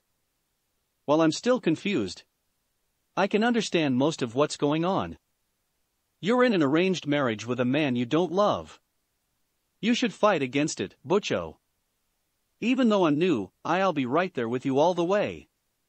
Ria smiled at her peerage. No, family.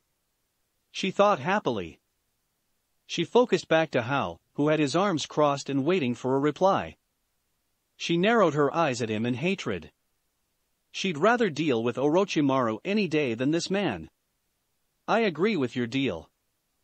If you fight and win against Riser Phoenix and destroy any chances of me marrying him, then I'll give you a pint of my blood along with the pint that I'll convince Sona to give. Finally, an answer. He said while walking back over to Rias. Everyone in the room tensed, believing that he was going to do something to her. However, Hao only held out a hand for Rias to shake. Seeing her look at him with suspicion, he spoke. All agreements are finalized with a handshake. All you have to do now is shake my hand and all of your troubles will wash away. Rias took a deep breath before shaking his hand. I agree. I hope you can uphold your promise. She said. Hao grinned at the red head. Oh, believe me. We'll do more than uphold it. Chapter 8, How to Eat Fried Chicken. Hayuda Residence. Issei groaned and squinted his eyes as the sunlight from the sun broke its way through the curtains. He pulled the covers over his head and got comfortable again. His eyebrow twitched when he felt his head buried in between two things, very soft, warm, and squishy things. He opened his eyes and noticed that his face was in between a pair of familiar breasts. Holding in his perverted tendencies, Issei looked up to see the smiling face of one Rias Gremory. Good morning. She muttered seductively that sent shivers down Issei's body. Flashback, a week and a half ago. After the confrontation and agreement with Hao, he led the Gremory group back to his house.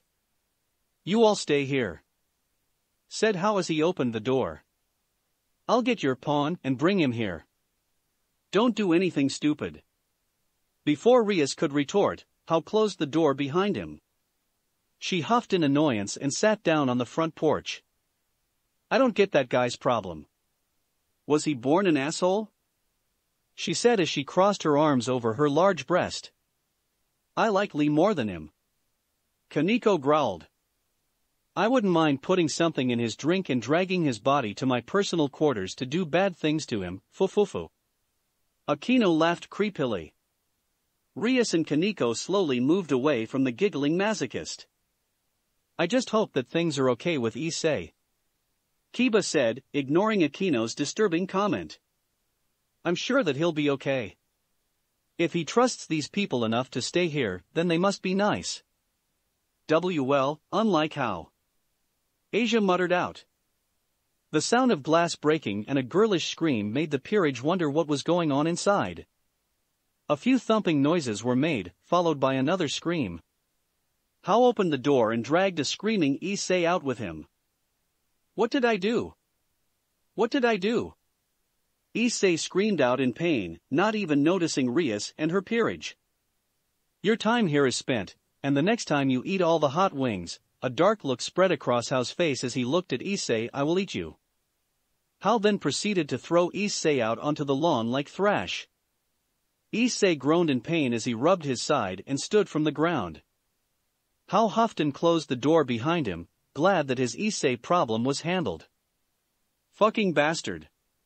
He glared at the house he just got thrown out of. He was planning to march back up to the door and give Hao a piece of his mind, but he noticed that the Gremory group was sitting in front of the door. Issei. Asia said in happiness as she ran up to him and gave him a hug. Asia. Asia. He said in surprise, before enveloping her in a hug as well. He hadn't seen her since she was revived a few days ago. While he didn't want to see his peerage members, seeing Asia alive, and well outclassed his negative feelings he had for them. I'm so glad you're okay. He said, happiness evident in his voice. I'm glad to see you too. She muttered into his stomach and gripped him tighter. Are you okay? Yeah. Yeah, I am. Are you? He asked. Yes, but Rias has something to tell you, Issei. She noticed the sour look he had on his face. Issei, please listen to her. There's a reason behind all of this. I don't care what the reason is. He said with a growl as he stared at Rias' eyes. She knows what she did, and there isn't a damn excuse she could give me to make me give a fuck. Issei, I'm not here to give you an excuse. Rias said as she stepped forward. I'm here to explain everything about me to you so that you can trust me. I don't see the point in doing that when nothing you say can restore even the smallest amount of trust one had for her. He looked down to Asia. You do realize that she only wants us for our strength? For our abilities. It's not only that, Issei. Asia cried out. She's in an arranged marriage. What? He looked up towards Rias. An arranged marriage? Yes, Rias confirmed. My mother and father put me in this arranged marriage when I was younger to help preserve the high-class blood of devils. I was desperate to get out of it, and that's why I revived you and Issei, along with the rest of my peerage. She explained. I had faith that you all would help me achieve my freedom from a man that I hate with all my being. That's understandable, but you still did it for yourself. He said. Why should I be reincarnated the way I was just to serve you? If you would have just approached me like a regular fucking person instead of waiting on me to die, then I may have followed you with my free will. I understand. Rias bowed her head in shame. I was a fool for my actions, and I ask for your forgiveness, both you and Asia. I need to let go of my arrogance and learn to humble myself more. I have a lot of work to become a good king for you all. I just ask that you'll stick around and grow with me, Issei. You see, Issei? She's sorry. Asia said. I know that you don't like how you were revived, but Butcho was going through her own problems that she didn't want to push on you yet. Please understand. The former nun said with tears in her eyes. Issei stared at Asia's tear-eyed face before sighing and hugging her again. All right. He muttered. Thank you. She cried out as she wrapped her arms around his neck. Just know that I'm only doing this for her. Issei's glare was centered at Rias with extreme coldness. I still don't trust you, but I can't leave Asia alone. I understand and I thank you for this new opportunity, Issei. Rias said again. End flashback. A morning? He said hesitantly. Ever since that day, Asia and Rias moved in with Issei. Asia moved in with Issei because she didn't like living in the old schoolhouse by herself and trusted Issei, while Rias moved in with him in order to make him feel comfortable around him. Rias explained to Issei's parents that the two were staying over for maternal training, something that they were happy to help with. The two took on to Rias and Asia as the daughters they never had and made sure that Issei didn't make the two feel uncomfortable during their stay. Rias explained to Issei the situation with her marriage and how. She said that Hao, Orochimaru, and the other members of that peerage would fight for her while she would repay them with a pint of her and Sona's blood. By the way, she explained to him, Riser Phoenix, her fiancé, was a dick of a man that would only treat Rias like a trophy. While he didn't like that he couldn't fight against a prick that didn't know how to treat women, he was okay with his friends handling it, believing that they were strong enough to handle Riser and her peerage. And so, here he was, with the legendary Rias Gremory in his bed, holding him in his arms. "Did you sleep well?" she asked.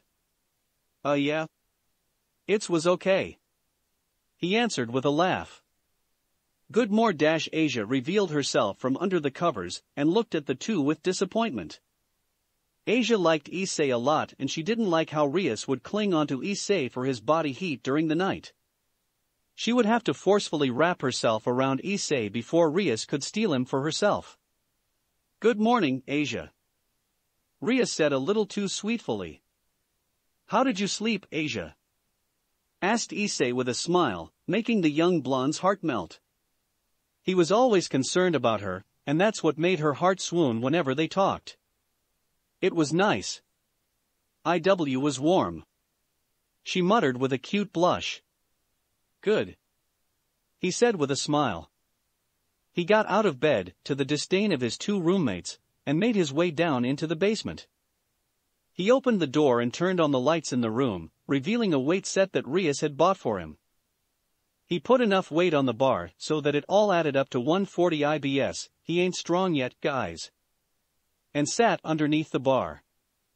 "We're pushing for 30 reps this morning," said Drake. "You'll do more when we get back home after school." "Right," Issei exclaimed before lifting the bar and doing a few reps. After a while, Rias, only wearing an open school shirt which revealed her matching undergarments, entered the room with a bottle of water for her pawn. 25. 26. 27, 28. Issei took in a few deep breaths as his muscles started to strain under the weight. "Continue.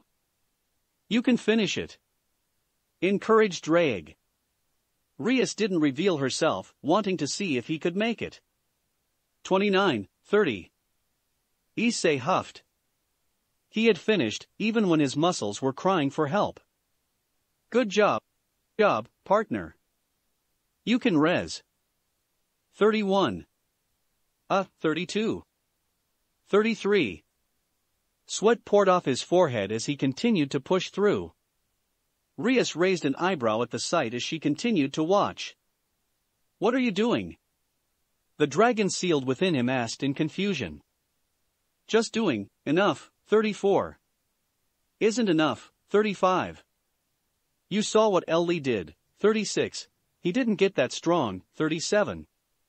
Ergaga, BB by doing what was expected." Drake's respect for the boy increased somewhat as let Issei continue with his reps. Rias continued to watch with interest as Issei started to get to the high 40s. 47, 48. His eyes widened when he felt the weight start to drop. His arms hurt too much, and he couldn't lift the weight again. His breathing started to stagger even more as the weight pressed against his stomach, and he groaned in pain. He didn't have enough strength to put the bar back on the rack, and if he pushed the weight off of him, there's no telling the damage the weights could do to the floor. His eyes widened when he saw extra hands grab the bar. He looked up to see Rias smiling down at him. "I'll help you with the last two. You can do it," she said smoothly. Issei gulped before nodding his head in agreement. Issei pushed with all his might while Rias pulled the weight up with her own strength. 4-4-49. He choked out as the weight was brought back down on his chest. "One more," Rias muttered in his ear as she added a little of her own strength to the weight again. Issei yelled out a war cry as he put in everything he had into lifting the weight one last time. 50. He cried out and Rias helped him rack the weight. His arms slumped to his sides and he fell off the bench while taking in huge gulps of air. "You did great," Rias exclaimed happily with a clap of her hands. Issei smiled at her, but was too tired to do anything else. Now, all you have to do is 30 squats with 180 IBS on your back. Issei groaned and mumbled something she couldn't hear. Oh, that's right. You can't get stronger if you do what everyone else does, right? So, I'll help you do 50 squats as well. Fuck.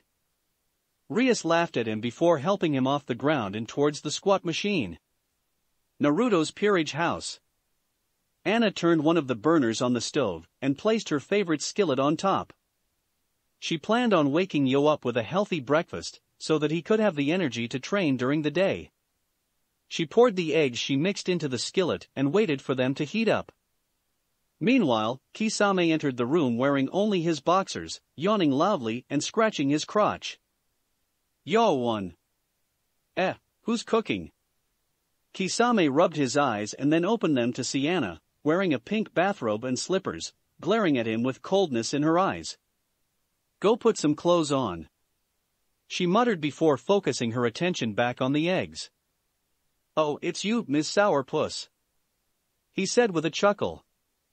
He reached on top of the fridge for some cereal. Didn't know that you could cook. Can you make me some bacon? Been having the taste for that lately. No, she answered simply. TCK, and you wonder why I hate you. I know why you hate me, and I don't care. She answered again, you annoy me. Well, maybe you should be more open to helping out your fellow peerage members then. He barked back, I swear, every time I'm around you, I get this depressing vibe that makes me want to jump off a cliff. Geez. If you did that, I'd clap at your funeral in happiness. I'll live longer than you anyway, you cold heart bastard. He mumbled and poured some milk into his cereal. See you at your funeral, because I get the feeling that we'll kill each other soon. Agreed. She nodded. Now, Orochimaru entered the kitchen in a black robe. There doesn't need to be any violence this early in the morning. I'd like to get a few more hours of shut-eye before hearing any explosions in the backyard.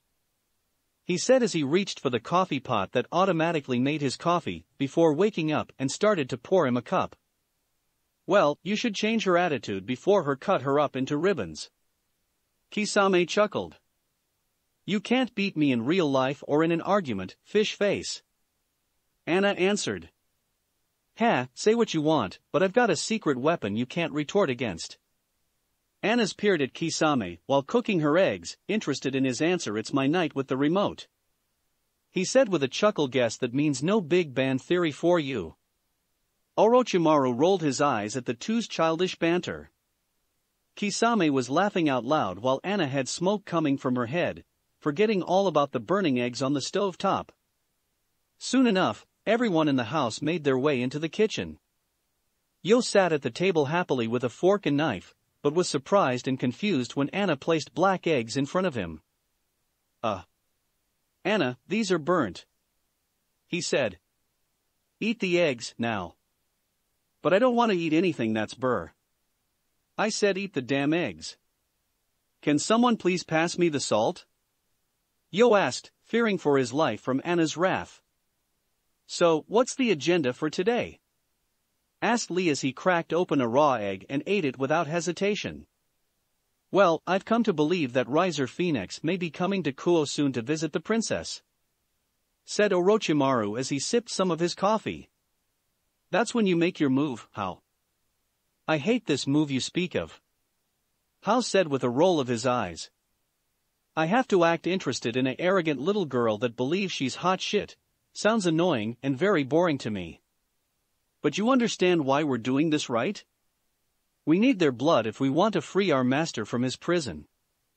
You'll have to put your personal feelings aside in order to finish the mission, stated Orochimaru. How sighed, I understand that, but I can easily just force the two to give me their blood. We need to keep things peaceful with those two. I don't want to have to major devil plans at our neck, said Orochimaru. Well, I've heard that the Bale clan are embarrassed that we beat Serorg like we did, said Yo, who was crying from the horrible taste of the eggs Anna made him. They didn't even like Serorg in the first place because he doesn't have the Bale bloodline, but now they're embarrassed he lost. Sounds stupid if you ask me. That's just how those clans work, especially the Bale," said Orochimaru. "All they care about is power. While we knew that Saror didn't have a chance against us, it gives the clan a bad look that their heir lost to an unknown peerage with an unknown king. However, we're using that to our advantage, adding to our fame in the underworld. Once we beat Riser Phoenix, we'll really have people turning their heads at the peerage that stopped the marriage of a Gremory and Phoenix. And denying the Gremory's hand we win. How at it, I honestly don't see how you put up with the girl, Orochimaru. She's arrogant and believes everything is under her foot just because she's the heir of Gremory and her brother's a Satan. It's even funnier once you realize that she's dealing with identity issues. While true, she isn't that bad. She's easy to make fun of, easy to manipulate, and I can't help but enjoy the feeling of satisfaction when I win one of our many arguments. It's like I have all the control, fu-fu-fu," the Snake Man said with a creepy laugh. "Ugh, you two are boring. Can we talk about something else?" yelled Kisame as he munched on a bagel.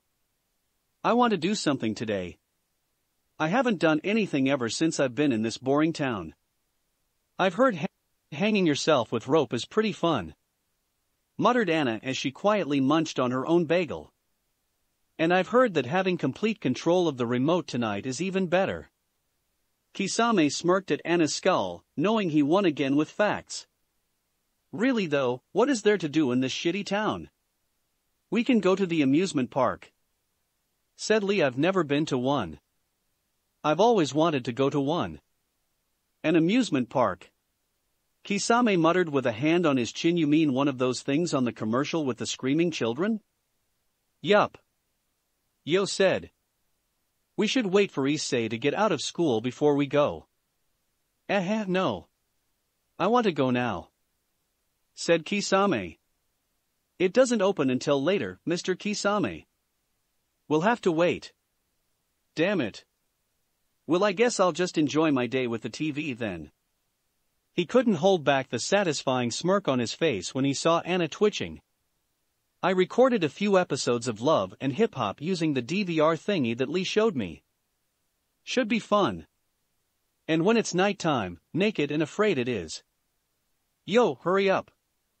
We're training all day today," said Anna, instantly appearing in her daily outfit. "All day? But I want to." "I don't care what you want. Finish your food and hurry up." Yo sighed and ate the rest of his burnt food in one gulp, trying his best to ignore the disgusting taste. He went upstairs to change and grab his sword. "Today's going to be a stupid day," he said depressingly. "Underworld." Surzek sighed as he read through another paper.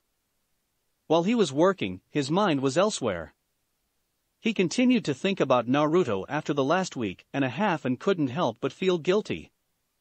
Naruto was out there somewhere, alone, sealed inside a jail with no way out, and he was like that for centuries. "Damn it," he muttered to himself and sat back in his seat. He couldn't work like this. He needed to do something. He gave a pint of his blood to Orochimaru when he last visited, but the commotion with the seals was what really ticked him off.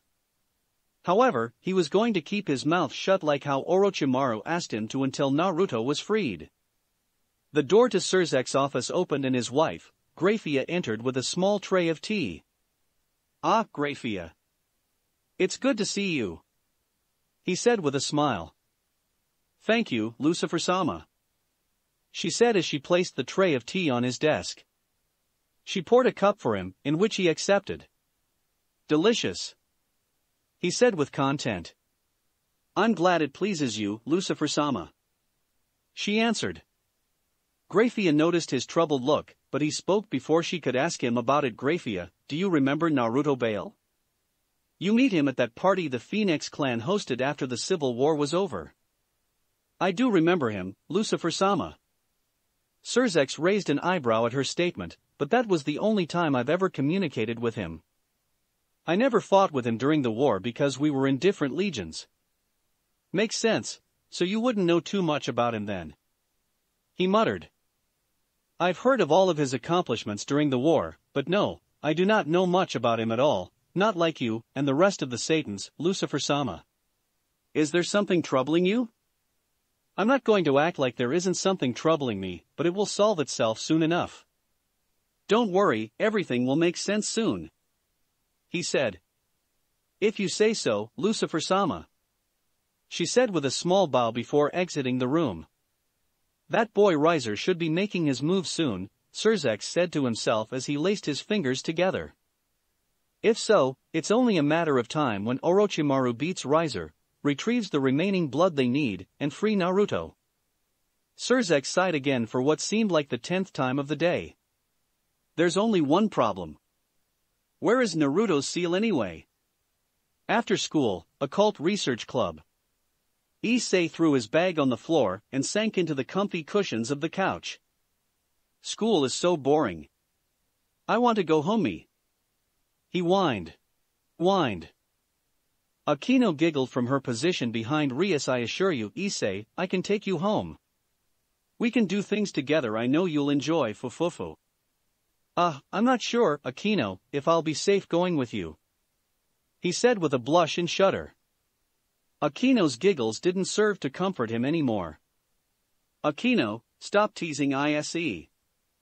Rias said a laugh. Plus, Ise has been training ever since he's joined us again. I believe he should do what he's comfortable with and continue getting stronger. Soon enough, we'll have our own first rating game to participate in. I still don't like how we aren't the ones to finish, you bastard of a fiancé. He grumbled. Seems kinda lazy to me. True, but we can't take any risk, Issei, said Kiba with a smile. Orochimaru and his peerage can finish Riser off for sure. It's a sacrifice we must give in order for Bucho to have her freedom, he explained. I know, but I'd still like to pummel that guy to the ground, Issei said with a pout. Everyone's attention went towards the door as Orochimaru entered the room, seemingly stressed out by the look on his face. He dropped down beside Issei, not even caring that he was there, and threw his briefcase somewhere behind him. Tea, he said simply. Akino bowed and went into the kitchen to brew his demanded tea. And who said you could enter my domain without knocking? Rias said with a glare. We've been through this before, princess. Who's going to stop me? He answered. Rias growled at the snake man, making him chuckle a little. Plus, I like being here than anywhere else in this hellhole of a school. Those kids are aggravating. I almost killed one of them today when I saw him sleeping in my class. Ma, maybe you should find a job somewhere else, Issei said hesitantly. I'm sure dealing with kids isn't your type of thing anyway. Don't tell me what to do, you incompetent fool, Orochimaru growled out. Issei sighed and slumped back into his seat, used to Orochimaru's antics. Akino returned into the room with tea for Orochimaru. He sighed in content at the amazing taste. Probably the best person in this room, he muttered as he took a sip of tea. Thank you, Akino. No problem, she said with a smile. Meanwhile, everyone's sweat dropped at Orochimaru's statement. Why are you here, Orochimaru? Rias asked with eyebrow twitching in annoyance. I wanted tea. Please believe, I did not come here to see you, princess, he muttered after another sip of tea. And I came to see if the boy came here today. Iwa. Eeepp. Came a scream from the door. It was Asia, peering inside, looking directly at Orochimaru's confused face. Asia? What's wrong? Asked Issei. It's him, she said with a shudder as she pointed at Orochimaru. Rias' eyes widened while Orochimaru's remained confused. Do I know you? Asked Orochimaru with a raised eyebrow. Actually, you do. Rias interrupted. You, Orochimaru, are part of the reason why Asia was excommunicated from the church. What? Shouted Issei as he jumped up from his seat and glared at a confused Orochimaru. What did you do? What did I do? Asked Orochimaru, ignoring how Issei addressed him. I don't remember what I did. She explained it to me the day you left for the underworld," said Rias. "She said that you were the one that hurt the devil she healed a long time ago. She healed him and the church members saw what she did, resulting in her disbandment of the church." "Why did you do it, Orochimaru?" shouted Issei as he summoned his sacred gear in rage. "I would watch where you point that thing, little boy," Orochimaru said with a cold glare centered at Issei. While he was frightened, Issei didn't back down from the challenge as his boosted gear doubled his power. "Explain yourself and maybe I don't claw my hand all over your face," he yelled. Orochimaru rolled his eyes, not believing Issei's lie. "This will be the only time I let you talk to me like that, so enjoy it for now," he said as he took another sip of tea. "Now, let me see. I honestly don't remember the event of when I hurt the person you healed. It was in Italy some years back," Asia sputtered out, hiding behind Kaneko. "Italy, huh?" Orochimaru rubbed his chin in thought. "I did go to Italy some years ago. I did kill a few people while I was there." "Oh, I think I remember now. It was early spring, no?" he asked Asia. "Alright," she squeaked out. "So, what were you doing there, Orochimaru?" Rias asked with a suspicious glare. "Why, I was collecting herbs for an experiment of mine, I believe," he answered. "I was in a meadow, not too far from a church. I overheard this young boy planning on manipulating some nun in the church nearby. He had a wicked look in his eyes. I believed he planned on raping his target." What? Issei said in surprise. "Yes, now I remember it all. He planned on raping the nun he wanted, breaking her spirit, and then adding her to his peerage. My master and I were nearby, so we overheard his plan while he was explaining it to one of his peerage members. My master told me to handle him, so I did. Simple as that," he said with a shoulder shrug. "So, you saved her?" Rias said with wide eyes. Issei looked at Orochimaru in surprise as well, along with a little guilt. "I guess you can say that. She was still excommunicated for healing him, but I honestly thought I killed him with the injury I gave him. I don't even know that devil's name," he said. "Wow, that's incredible." Issei uttered a, "Sorry for this," he said as he recalled his boosted gear.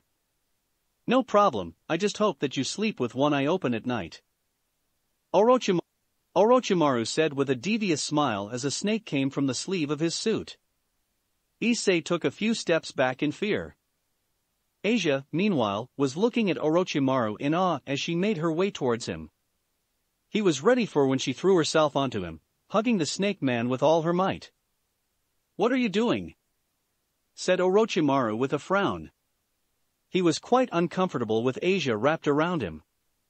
"Thank you," she yelled, but it was muffled as she started to cry into his jacket. Rias smiled at the scene, along with the rest of her peerage. "When is she going to stop? What am I supposed to do?" he asked them, but they only laughed at him. Orochimaru sighed and dropped his arms on his sides. "Because of you, Asia choked out. I've met all of these good people." "Oh." Orochimaru felt a little sympathetic then, but still refrained from hugging Asia.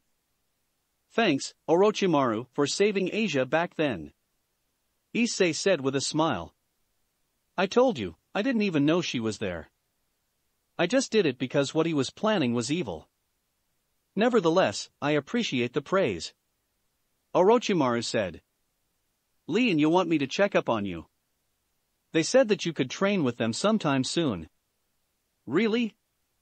"I can train with them soon, because that'll be a big help. I want to be fast like Lee," he said happily. However, Rias was frowning at the conversation topic. "I think that you can get better training with us, Issei," she stated/demanded. Orochimaru noticed the tone in her voice and smirked. "I would like to be the one managing your training anyway. But they're so strong," Issei muttered in disappointment. You don't want to be trained by that beast Lee, senpai. Kaneko said quietly, referring to Lee. But they're stronger than us. Shouldn't I train with people who can really help me? Help all of us. Issei argued. It's not your fault, idiot boy, Orochimaru said with a chuckle. Princess is just mad, because we can do better at training you than she can. Rias growled in anger at Orochimaru and laughed at her. I missed this. You can train with us, idiot boy. I'll actually welcome it. That way, Lee can stop asking me for a sparring partner. Swing by anytime, I'll manage your training. For real. Issei had stars in his eyes. Thank you. Now I can grow even stronger to be harem king and to protect everyone. You can leave now, Orochimaru. She whispered darkly. She didn't like the relationship Issei had with Orochimaru and his peerage members. While she didn't tell anyone, she felt threatened that he may like them more than her own peerage. Orochimaru's senses kicked and a phoenix magic circle appeared on the ground, causing him to smirk. I guess I won't be leaving anytime soon. He said as he crossed one leg over the other and leaned back into the chair. One of his snakes inside his business suit disappeared in search of Hao. From the magic seal, Riser Phoenix appeared with a cocky look in his face. He first noticed Ria sitting at her desk and a mischievous smirk plastered itself over his lips. Rias, my fiancé, it surely has been a while. Riser, she said with disdain in her voice. This was the man that only saw her for her body and her name. He didn't care about her at all. Riser just wanted her for a trophy to show off, and she wasn't having it at all. Now, Rias. What's with the hostility? Aren't you glad to see me? He said with outstretched hands. No, I'm not. I've told you plenty of times how much I dislike being in your presence, and I request that you leave immediately. She demanded. Another magic seal appeared in the middle of the room and Graphia appeared from it in all her beauty. Ria-sama, it has been a while. She said with a small bow. It has, Graphia. It's good to see you. She said with a small smile, but it quickly turned back into a frown. However, I wished our reunion could have happened for something other than this. So mean. Riser said with fake hurt. I honestly don't see what the problem is, Rias. You've known about this marriage for so long now, and you know that it's for the betterment of the Devil Society. I will not marry someone I don't love. I've told you before, and I will continue to say it until my dying breath. She said harshly. Riser growled out, not liking the tone in her voice. You should lower your voice when talking to me, Gremory. I'm trying my hardest to be nice, but you are really being disobedient right now. You don't own me, so how could I be disobedient, especially to a pig like you? She barked back. Riser was going to retort, but Graphia stepped in. You two should calm down. I am here to make sure that this meeting goes down smoothly. Anything extra isn't needed nor wanted. I agree. Spoke Orochimaru as he sipped his tea, gaining the attention to the two new devils in the room. I've had a long day today, and could really go without the yelling. Orochimaru-sama? Graphia said to herself. She was the one that escorted the snake man to the meeting with Surzex not too long ago. Who are you, peasant? Riser demands an answer. Riser growled out. Peasant? Orochimaru nonchalantly looked Riser in the eye, but his eyes held a certain level of evil and coldness in them. You should be the one watching your tone. You were supposed to have an intelligent meeting with the princess, but I guess idiots like you can't do something like that. Rias, who is this man? Riser asked, holding back his magic. He really wanted to blast this man with a fireball to the face. This is Orochimaru, a devil under the disguise as a teacher at my school. She answered. He was here, unannounced and uninvited, if I may add. She rolled her eyes at his laughter before you appeared. Well, I demand that you leave, seeing as this isn't any of your business. Riser demanded. I don't take orders from such weaklings like you. Orochimaru said as he stood from his seat and walked towards Riser. Both men were of equal height, so they both were holding eye contact between each other. You don't scare me one bit. Just a little boy handed everything to him all his life, fufufu. Please, it would do you good if you didn't mess with me. Who do you think you are? Riser gave Orochimaru a deadly growl as he conjured up his magic. However, he was overpowered as Graphia. I said that I wanted this meeting to be peaceful. Orochimaru-sama, I do agree with Riser-sama. You should leave. This meeting has nothing to do with you. Orochimaru chuckled at Riser's smirk. Oh fine. While things were getting interesting, I guess I'll take my leave now. He said he fixed his suit. Really, Rias, you shouldn't allow such filth in your domain. He isn't filth. Just someone that's hard to get along with. She muttered as she bit her lip in worry. Orochimaru was gone, but where was Hao? She was starting to have doubts. Now, Rias-sama, I assume that you don't agree with the marriage? Graphia asked. Correct. She said, shaking her head and focusing back on the task at hand. I will not allow this man to be my husband, for I will not marry someone I do not love. I'll make you love me, soon enough. Riser said darkly, sending a shiver down her body. Issei was standing aside during the meeting, learning that it was only respectful to do so, however he couldn't sit still after hearing something like that. Hey! Don't talk to Bucho like that. Riser sighed and shook his head. Seriously, Rias, can't you control your servants better than this? I don't care what you say, you stupid fuck. You're disrespecting Bucho, and I won't sit here and stand for it. He yelled. ISE. Rias muttered. Oh really? And tell me, little boy, what are going to do about it? He asked with a smirk. However, there was a knock on the door. It opened and Rias' worries flew out the window, as Hao entered the room with a nonchalant look on his face. Orochimaru walked in behind him. I'm back. Things just got interesting again. He said with a wave. Who are you? Riser asked, annoyed with all the disturbances. Hao looked back at Orochimaru. Do I really need to do this? He rolled his eyes when he saw Orochimaru nod. He sighed and pulled out a note card from his cloak and read from it. My name is Hao Asakura, and I'd like to challenge one Riser Phoenix for the hand of you. Rias Gremory. He read with a lack of interest. Rias' eyebrow twitched at Hao in annoyance. You challenge me?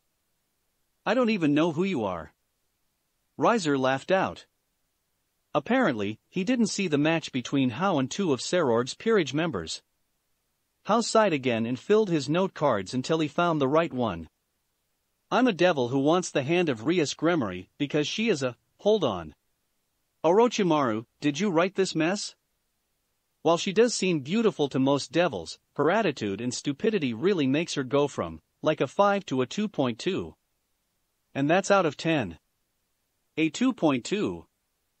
Rias smiled wickedly as his magic was swarming around her in anger. And who gives you the jurisdiction of such a proposal? Asked Graphia. Hao switched his cards around until he found the right one again. Me. This is utterly a waste of my time.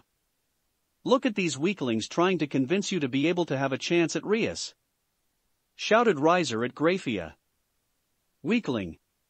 Hao glared at Riser with a deadly gaze. Don't ever call me weak again. Riser laughed and snapped his fingers. A large magic circle appeared on the other side of the room and Riser's peerage entered from it. You don't have what takes to have a peerage like mine. My peerage could be yours to the moon and back. You wouldn't have a chance. I don't have a peerage. I am a bishop in my master's peerage. Stated Hao with a blank look. Riser and his peerage couldn't hold back their laughter at Hao. You mean you aren't even a king? And you dare to challenge me, a high-class phoenix, to a rating game for Rias? Blasphemy. He laughed.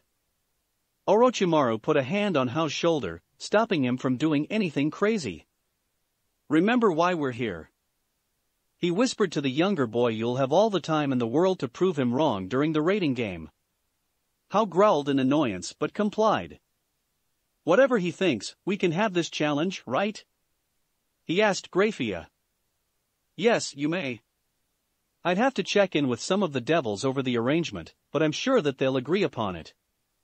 Would you be okay with using the same special rule used in your last rating game against Serorg Bale? She asked. No problem. It wouldn't matter anyway. If that won't work, then I could act as king for the game. Whatever is agreed upon, we will accept wholeheartedly. Hao said with a bow to Grafia. Good. I'll inform those over the marriage about your challenge. You'll hear from me soon, Hao-sama. She said as she disappeared in a magic circle. Yes, we'll see each other soon. Riser said with a laugh. You'll be able to witness the power of Riser Phoenix yourself once we battle. And remember, all deaths in the rating game are considered accidental.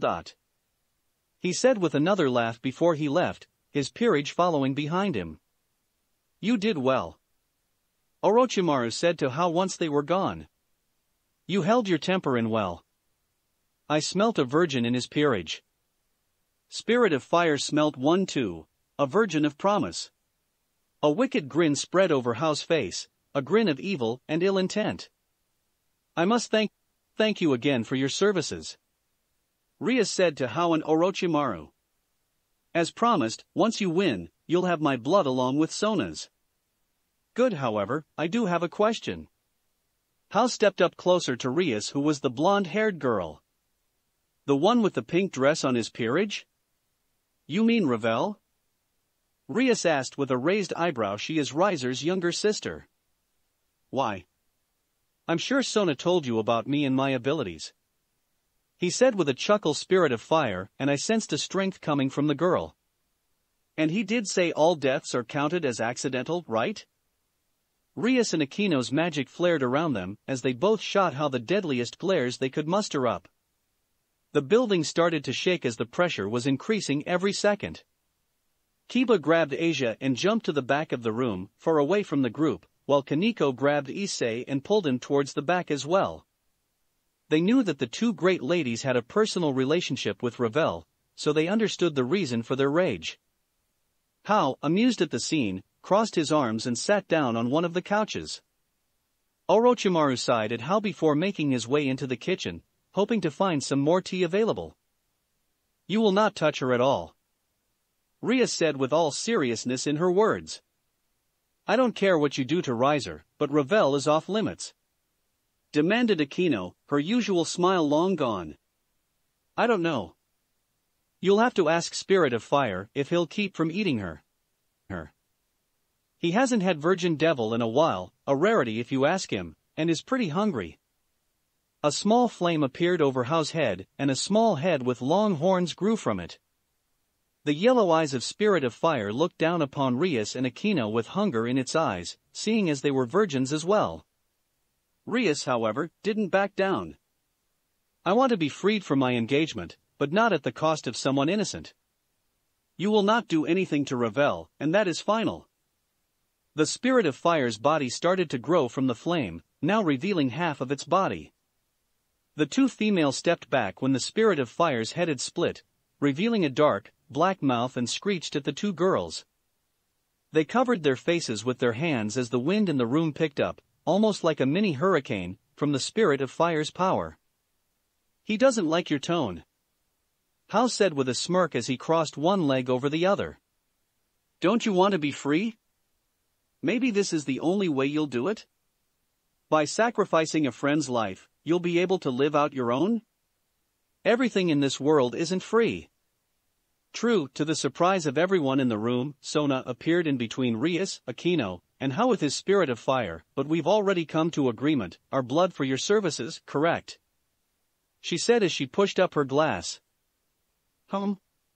Right, but we never specified how we would win. Answered Hao as he leaned his head in his palm.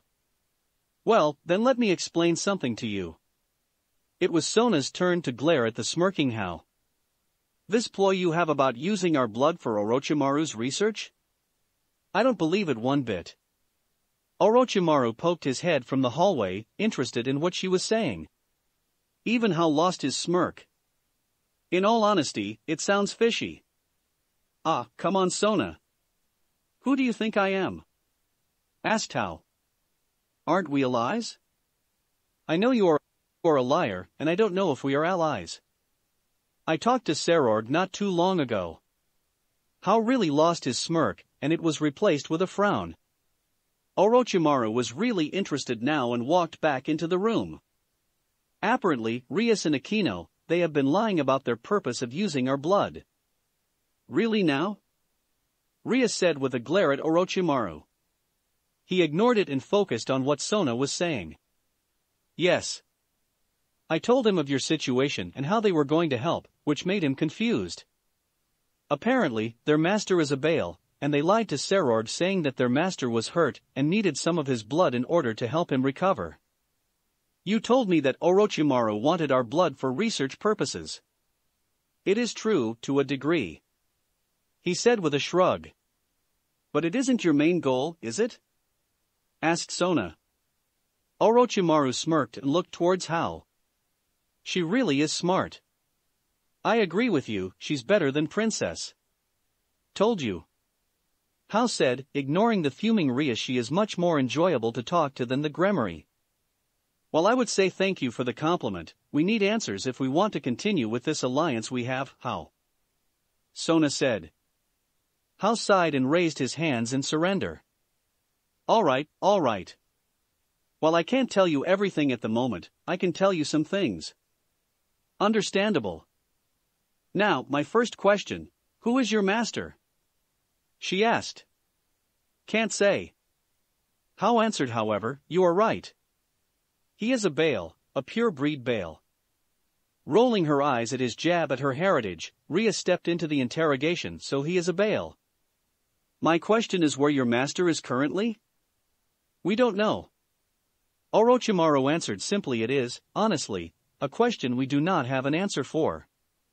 Our master hasn't revealed his location of hiding yet. For what reason though? Asked Akino. Seems very weird for a king to be hiding from his own peerage. Perhaps he just doesn't like you all. Watch what you say, half-breed. Hao shot his own glare at Akino, while the spirit of fire glared at her. There is a reason why he hasn't shown himself, but we cannot say. Okay, but why do you need our blood? And what is the purpose of coming here to Kuo? There are many high-class devils of the Citri, Gremory, and Bale that you can ask for blood. Why us? Asked Sona. It's easier to manipulate the youth. Answered Orochimaru. You all were out in the open, you two, here in the human realm, and Serorg in the outskirts of the Bale territory with his mother. You all were easy targets to get what we wanted. So, you were using us, all along. Whispered Sona, but her sights were focused on Hao. Yes, but it wasn't all about us using you. Hao said, a slight wave of guilt flowing through his voice. I've enjoyed our days of conversation with you. However, I could have gone without meeting the Gremory. Feelings mutual. Rias answered back. She then turned her sights on Orochimaru. I guess it's the same with you, huh? She said with disappointment. So this is what guilt feels like. Orochimaru hummed. Yes, we used you too, but I have enjoyed my time here. Getting on the princess and her peerage's nerves has been quite fun these last few weeks. I don't trust you. Rias answered in a whisper. While you are a pain in the ass, I can't deny that you've given me hope in me being free. But to learn that you were using us the whole time. If you were in our position, you would have done the same thing. Orochimaru said with a chuckle. You two will learn in the future that the world isn't a nice place. You'll be put in awkward situations, by yourself, with no one protecting you. My master has been through hell, and he is starting his uprising with his peerage. In due time, you'll understand. Alas, you two don't seem to trust us anymore. A pity, if you ask me. Hao said as he stood from his seat. I guess that means that we won't be on good terms until you understand. If you would just tell us, we could help you, said Sona with a glare. While we are young, we aren't children. Yes, you are. You don't and will never understand what it is we're doing, even if we explained everything. You'll have basic knowledge of it, but you will never understand what my master has gone through personally. While it isn't your fault, there are things that can't be revealed to you right now. Be patient, said Orochimaru. All I ask for you is to not kill Ravel. She is innocent in this matter, demanded Rias. Hao smirked. I'll see what I can do, good day, he said with a wave. The spirit of fire disappeared behind him and Orochimaru followed him out to the door. Before he left, Orochimaru looked towards Issei. You can come by the house whenever you feel. Just inform me about it. And with that, he left the room. It was quiet for a while, but the sound of Sona teleporting out of the room snapped everyone out of their daze. Ria sighed as she walked back to her desk and sat down, stress evident on her face. That bastard, she mumbled with a shake of her head. 4 days later. The tension between Orochimaru and Rias carried during the days before the rating game. When the two were in the same room, some of the students could swear that the atmosphere around them felt heavier than usual. While Orochimaru would teach, he would take quick glances at the Gremory heir, feeling her eyes on him at all times. She truly didn't trust him at all, but it only made him laugh. She was a child that didn't understand what devils were capable. It was even funnier that her brother knew of everything, while she only knew the minimal of what was happening. He didn't visit the old school building after their last confrontation, but everywhere he went, he felt the eyes of someone from Rias Peerage watching him at all times, even Issei. Issei didn't know how to feel about the rocky situation between Orochimaru and Rias. He felt as if he was playing both sides. He visited Yo and Lee 2 out of the 4 days after the confrontation, and he honestly enjoyed his time with them, regrettably, more than he enjoyed his time with Rias and her peerage. He felt like he fit in with that group rather than with Rias. However, he couldn't do anything about it, seeing as Rias was the one that reincarnated him. Sona and Hao haven't talked since the meeting as well. Sona, while she hid it well, was hurt by Hao's words and actions. It was like he was so cold to her, like he had forgotten about all the great conversations they had over the past week and a half. She believed that she truly misjudged him this time. He was someone that could easily cut off his emotions and expose someone for showing their own. While it did hurt that her crush had hurt her, she had to keep up her image as heir of the Citri clan. She would always represent her clan, and that was her top priority. Hao, while feeling a little guilty, took the meeting rather well. He didn't seem hurt at all. This wasn't the first time he lost someone, and it wouldn't be the last. We find the members of the Occult Research Club sitting in the old schoolhouse, waiting for the inevitable. Orochimaru, Hao, and the other members of the now dubbed the King, Les Peerage were supposed to meet Grafia at the old school building to be shipped off into the rating game. The families over the arranged marriage agreed to the rating game, causing uproar in the underworld. Everyone was excited to see the King, Les Peerage fight again. In just one fight against Serord Bale, the heir of the Bale clan, many high-class devils were waiting for another fight for them to enjoy. Rias was pacing back and forth in worry. It would be any minute now that Grafia would be there, but Orochimaru isn't here yet. But the meeting would be so awkward when they arrive. Oh, I think I'm going to pass out. Bucho. Kiba placed a hand on Ria's shoulder, gaining her attention. It's going to be all right. While we are on shaky grounds, they'll come. Rias took in a deep breath and then exhaled, her stress levels decreasing with it. She smiled at her loyal knight. Thank you, Kiba. I should have more faith in them, even after what happened. Soon enough, there was a knock on the door and everyone could feel the magical presence of many people behind it. Akino opened the door with a smile. The smile twitched somewhat when she saw Orochimaru, but she kept up appearances. Hello, Orochimaru. Are you and your peerage members ready for today's battle? Absolutely.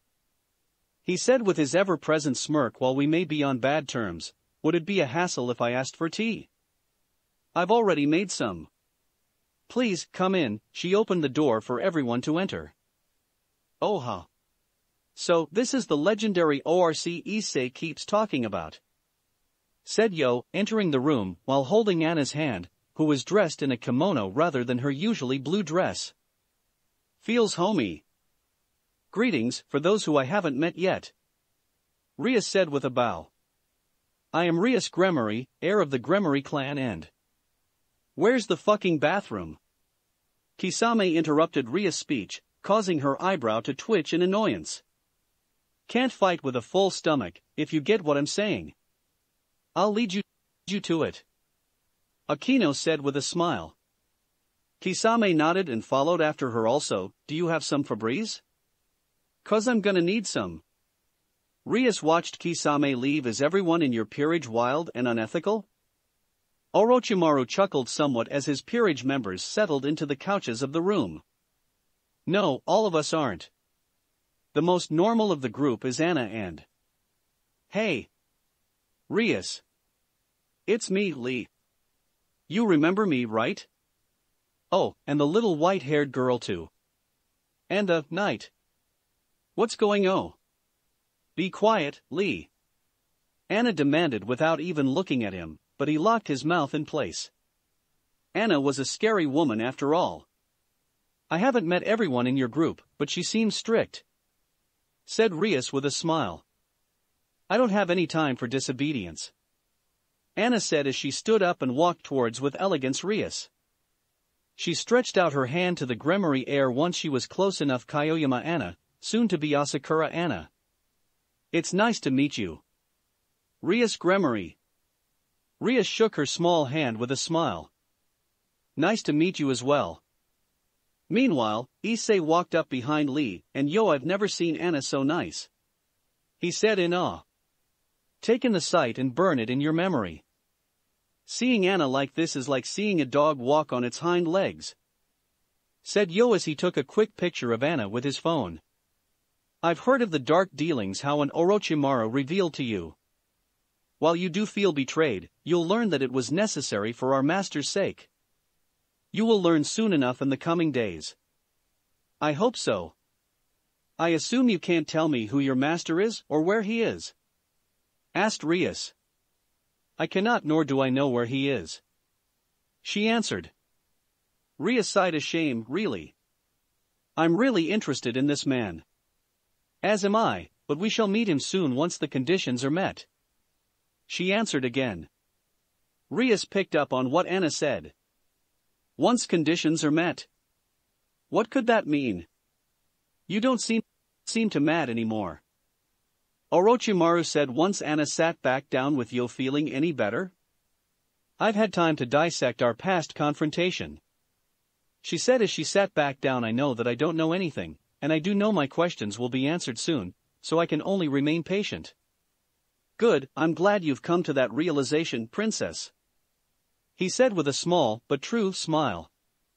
I still don't trust you, she said with a laugh, but I've got the feeling that you'll once again make me feel incompetent with myself and outsmart me.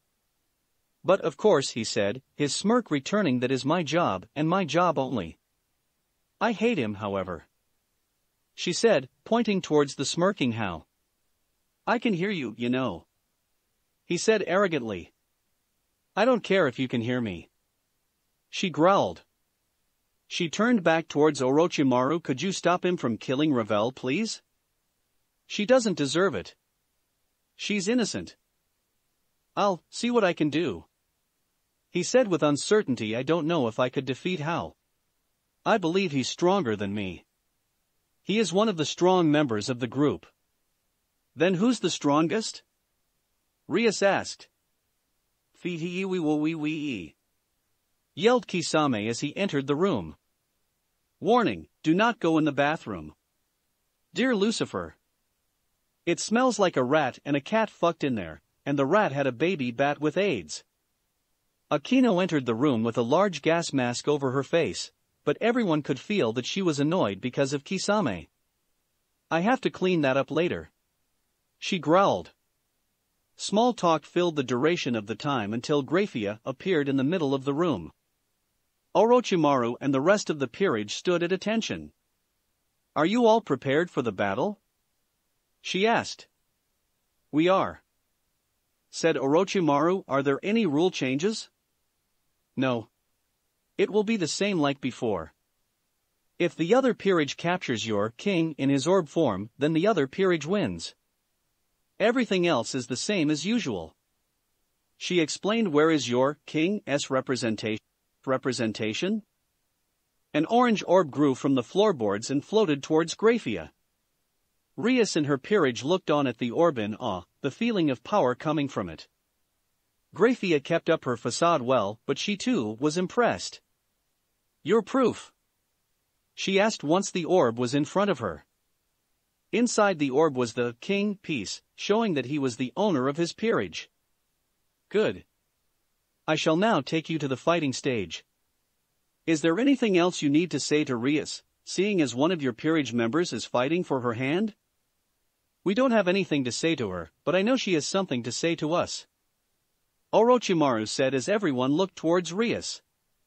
She sighed before speaking. "I just want to say thank you for fighting for me. And while I know that you all will win, I just ask that you keep safe." "We will, Gremory," Hao said with an evil smirk. Rias frowned at him, and her worries for Revel started to rise again. "Beat the fried chicken man," Kaneko said quietly. "Fried chicken man. That's pretty funny. I'll be sure to use that," Hao said with a laugh. "See you guys soon," said Issei with a wave. Lee gave him a thumbs up while Yo waved back as they slowly disappeared into the magic circle. Pocket Dimension, Kuo Academy. Hello. My name is Graphia Lucifuge, and I will be the referee for this rating game. This rating game will decide who will have the right to marry Rias Gremory, heir to the Gremory clan. The battle will be between King Riser Phoenix-sama and his peerage, against Team Pickle Rick, also dubbed the King-less peerage, with Orochimaru-sama acting as leader. There is a special rule to this rating game. If anyone from Riser Phoenix-sama's peerage is able to capture the orange orb defended by the opposing peerage, it shall result in a win. Other than that, this rating game will carry out under the usual guidelines. I guess it's time," said Yo as he cracked his neck. "Hopefully, we can get through this quickly." Before the group could plan out for the game, Naruto, in his orb form, floated in front of his peerage. "Hello. How's everybody?" "Master, you're speaking clearly," Orochimaru said at the orb. "Oh, I've just added more magic to this form, so I can speak clearly. I usually don't do this, but I'm just so excited." "Is there something you need from us?" asked Anna. "Why, yes there is. I need this one to be flashy, something they've never seen before. Anyone up for the task?" "Oh. I see. I've got this one." Hao interrupted Kisame as he stepped up to his master in his orb form. "I already planned on taking charge for this game." "Oh. Hao wants to play." The orb danced around Hao childishly. "I guess I'll leave it to you. Have fun. And don't forget that pickles are the key." "Thank you for your patience," said Graphia. "The rating game shall now begin." Hao laughed to himself as he stepped towards the back of the room. Spirit of Fire, in all of its evil glory, appeared behind Hao. Its head split, revealing its mouth, and shouted a horrendous roar of power, its body glowing a blood red. "Spirit of Fire wants to feed," Hao muttered evilly. "And I shall serve our meal on a silver platter." Yo frowned at his twin brother. "How?" "Spirit of Fire." Hao shouted at his partner, ignoring his brother. The spirit looked down upon its partner, who was taking off his cloak, revealing his shirtless, toned body. "Resort to Oversoul armor style, Black Fall. Principal's office." I want this to be quick but embarrassing. I want those idiots to learn that it is foolish to deny Riser Phoenix of what he wants. Shouted Riser from his seat. Yes, Riser-sama. His peerage, other than Ravel, said with a bow. Ravel, I want you to stay with me. Said Riser.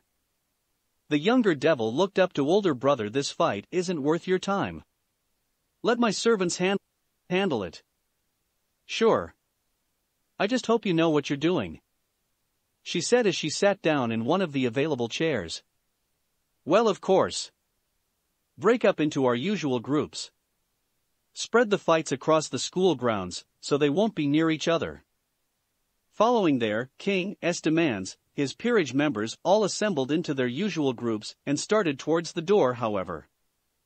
Wait a second. Eubeluna muttered as she checked the window outside. Her eyes widened when she saw a rocket headed towards them in blinding speeds. An attack. Get ready. Damn it. Riser grabbed Ravel and broke through the roof. The rest of his peerage acted on instinct, following their leader. Die. Muttered Hao, donning an open mecha suit. It had two long wings in the shape of claws that had the same markings the Spirit of Fire had, along with two twin energy cannons on his back. The energy cannons beamed with energy before blasting two shots of fire magic at the building Riser's peerage was in. The blast was catastrophic as a red energy field destroyed everything it touched. The heat was ungodly, like the heat of volcanoes spewing lava everywhere in the area. When the smoke cleared, 1/3 of the school grounds were gone. 6 of Riser-sama's, Pawn, S2, Knight, S1 Bishop and 2 Rook, S have retired. Graphia's voice rang out. Riser's eyes were filled with shock as he took in the sight of the man-made hell Hao made. There was literally a mile-long crater in the ground, filled with fire and debris. Who was he? Eubeluna stated in shock as she also took in the sight of destruction Hao caused. Ravel was hiding behind her, staring down into the crater. My name is Hao Asakura. He said as he flew in front of him Riser and his peerage. His claw-like wings were coated in fire and sliced Riser's peerage down to size. Eubeluna countered the attack with one of her explosions, creating a huge explosion. However, Hao flew right through the fire of the explosion like it was nothing. Eubeluna and Riser's remaining Pawn S didn't even notice Hao until he was right in front of them with his twin cannons fully charged and aimed at them. So small. He muttered as he fired his cannons, obliterating his enemies and forcing them to retire early.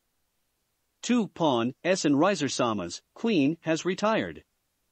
Said Graphia after Hao's last attack. Riser was looking at Hao in fear, while Ravel was hiding behind her big brother.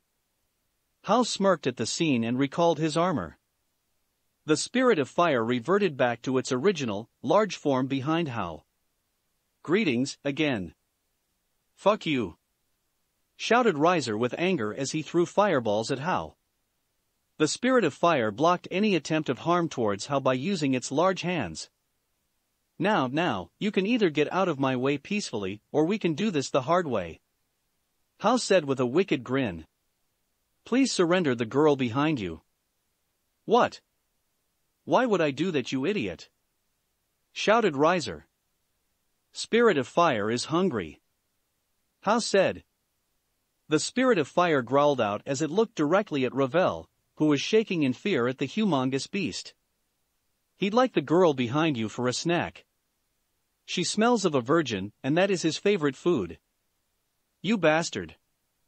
Riser released a flamethrower of flames towards Hao, but again, the Spirit of Fire blocked it by using only its index finger. As you can see, your petty fire won't work.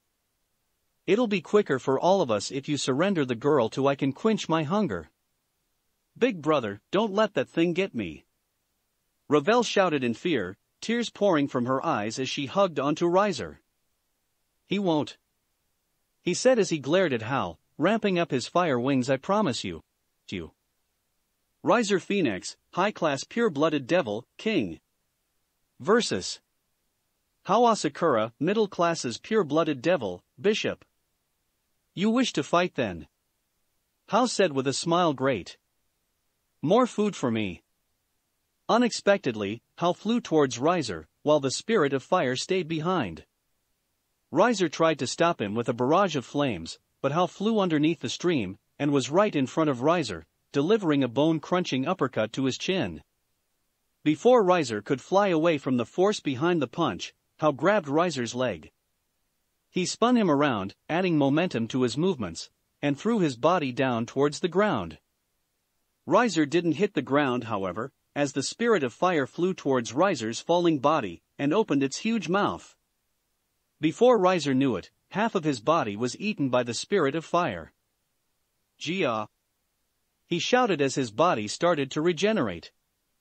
The Spirit of Fire screeched at delight at tasting magic, its body radiating a dangerous red. That's right. Spirit of Fire eats magic, and since you can regenerate, he'll play with you for a while before ending it. Hao said with a laugh. He turned his attention towards Ravel, who yelped in surprise when their eyes met. She was shaking in fear as Hao slowly floated towards her. Hello, my dear, said Hao as he put a hand to Ravel's tear-stained cheek. You are very beautiful, too bad your life ends here. Ah-hhh. Riser's pain-filled shouts reverberated through the area. The Spirit of Fire kicked Riser's small body to the ground, before continually punching him, creating a crater underneath it. Ravel's body shook with fear as she watched the assault the Spirit of Fire was giving her brother. The Spirit of Fire likes to play with his food before dinner. Hao said with a chuckle. Don't worry, he won't do that to you. It'll be quick and simple. Painless. And no. I don't want to die. She screamed as she tried to fly away, but Hao caught her arm. She used her other arm to create and throw a weak fireball at him, but Hao didn't even defend it as the ball of fire dissipated to nothingness when it hit him. Pathetic. This is the Maiden of Phoenix? The only reason why the Spirit of Fire likes you so much is because of your bloodline. Let go of me. Please? No thanks, I have a plan for you. He said darkly. Oh, and if you try to retire yourself, then I'll torture your brother before eating him alive. We don't want that to happen, right? Jia. The Spirit of Fire picked up Riser's body and chomped on everything other than his head. He released Riser so he could heal, but he could tell that his magic reserves were lowering by how long it was taking him to regenerate. Seems your brother is at his limits. Hao said. He forcefully pulled Ravel down with him towards the ground, landing in front of Riser's body. Let her go, Huff. He wheezed out. No thanks. He said with a wicked smile. It's feeding time anyway. From the stands. Lord Phoenix, a blonde-haired man wearing elegant clothing, jumped from out of his seat and turned to Surzex, who was sitting nearby. Surzex-sama.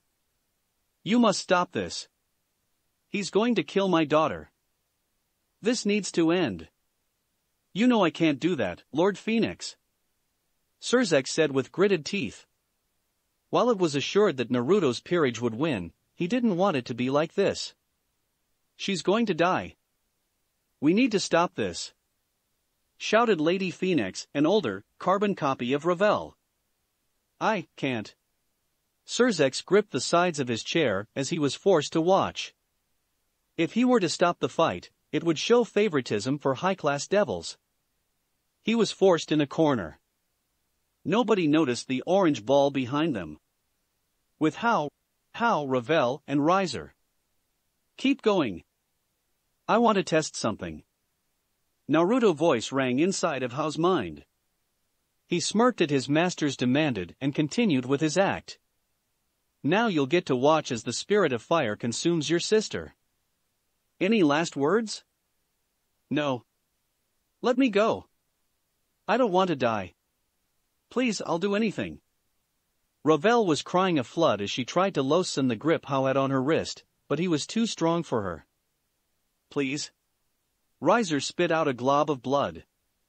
Don, don't hurt her. And what could you give me in return? Asked Hao. Anything. Anything. Just don't hurt my baby sister. Riser said in between coughs. Hal's smirk kept growing as he stomped on Riser's stomach, causing him to groan in pain. Ravel was yelling in protest, but her cries were ignored. Tell me that you're worthless.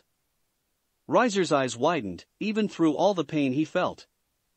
Tell me that your life means nothing, and that you were dominated by me. If you do that, then maybe I'll let your sister live. All deaths during a raiding game are considered accidental, right? Hal said with an evil laugh at the end. Riser felt the shot Hal sent his way, using his own words against him. He spit up blood while glaring at the Fire Master. You have 10 seconds or she dies. All playfulness left Hal's eyes as he stared at Riser. Riser could feel the coldness overtaking him, even if they were surrounded by fire. He shook in fear as Hal's evil eyes made him remember his worst nightmares. 10, 9, 8. From the stands. Surzek-sama. You have to stop this. Riser won't do what that monster wants. He's too prideful of his heritage. Please, if you don't stop this, my daughter will die. Shouted Lord Phoenix. Surzek's clenched fists were shaking in rage, but he knew that he couldn't do it. He knew that if he did anything, there would be severe distraught in the underworld. Hee 4-3. Lord Phoenix's heart dropped when he noticed that Hal had skipped some numbers to pressure Riser further. Anger filled his eyes as he turned towards Surzek. If you don't stop this now, the Phoenix will cut all allegiance it has with any devil clan in the underworld. You will no longer receive any Phoenix tears, do you hear me? Surzek's eyes shot open as he stood from his throne. With Hal, Riser, and Ravel. 2. All right. Please, stop. Riser spit up some more blood. I'm useless. You are better than me, bet better at me at everything, okay? I mean nothing. Hal's smirk never left his face as he heard Riser's confession. You're too late. Riser's heart dropped when Hal threw Ravel up in the air to the Spirit of Fire's mouth.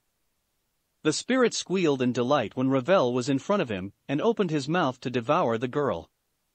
Ravel's body was surrounded in a blue light before she disappeared, saving her from the hunger of the Spirit of Fire whose jaws clamped down on nothing but air. Ravel Phoenix has retired. Lord Phoenix has terminated the arranged marriage between Riser Phoenix and Rias Gremory, making the rest of this battle null and void. Because the king, less peerage has more peerage members in the game, they win by default. Hal stared at the sky with disbelief, before entering into a laughing fit. This is incredible. He laughed. Master is truly a deceitful man. What are you talking about? Riser asked as he struggled to stand up. Hal smirked at the younger devil. I was never going to eat your sister. It was all an act.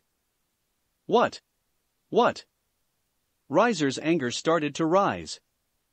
He did all that begging and pleading, for no reason. He was just entertaining this man for his disgusting amusement? Yup.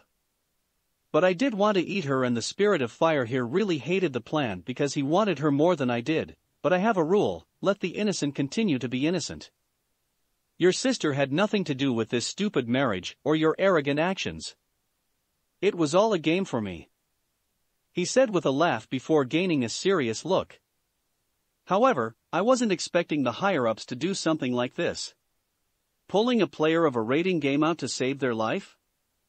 That won't be taken well among the low-class devils. Many devils have died during these games, most of them being low-class devils. To see a high-class devil being pulled from a raiding game. Hal rubbed his chin and thought, Master really knows how to create controversy. So, what do you get out of this? Shouted Riser. More than you know, but you'll have to remain ignorant of it. Answered Hal with a shrug. One thing you need to work on is your arrogance, if you want to grow stronger. My arrogance? You're too prideful in your powers of the Phoenix, and while there aren't many people like me with similar abilities, I easily exploited you because of the confidence in your own power. Always assume your opponent is stronger than you. If you don't know of his strength or power, you'll be more careful of your actions and remain focused throughout the battle. Why are you telling me this? Asked Riser. I'm not a nice guy, and if we were in a different scenario, I really would have eaten everyone in your peerage. Riser took a few steps back away from Hao in fear. But, I'm not here representing myself, but my master, so I'll control myself for now. Blue light illuminated out of Riser and Hao's body as they started to disappear. Hao gave Riser a closed eye and a wave. Till next time. I'll be sure to eat you then. And the two disappeared. Same time. Vale Territory, high-class neighborhood. Everybody was so distracted. Naruto was so slick that they didn't even notice. Inside a large mansion in the Bale territory lived Saria Bale, a female high-class devil that was born into a noble family. Bodies filled the hallways. However, there wasn't any blood coming from the maids that filled the room.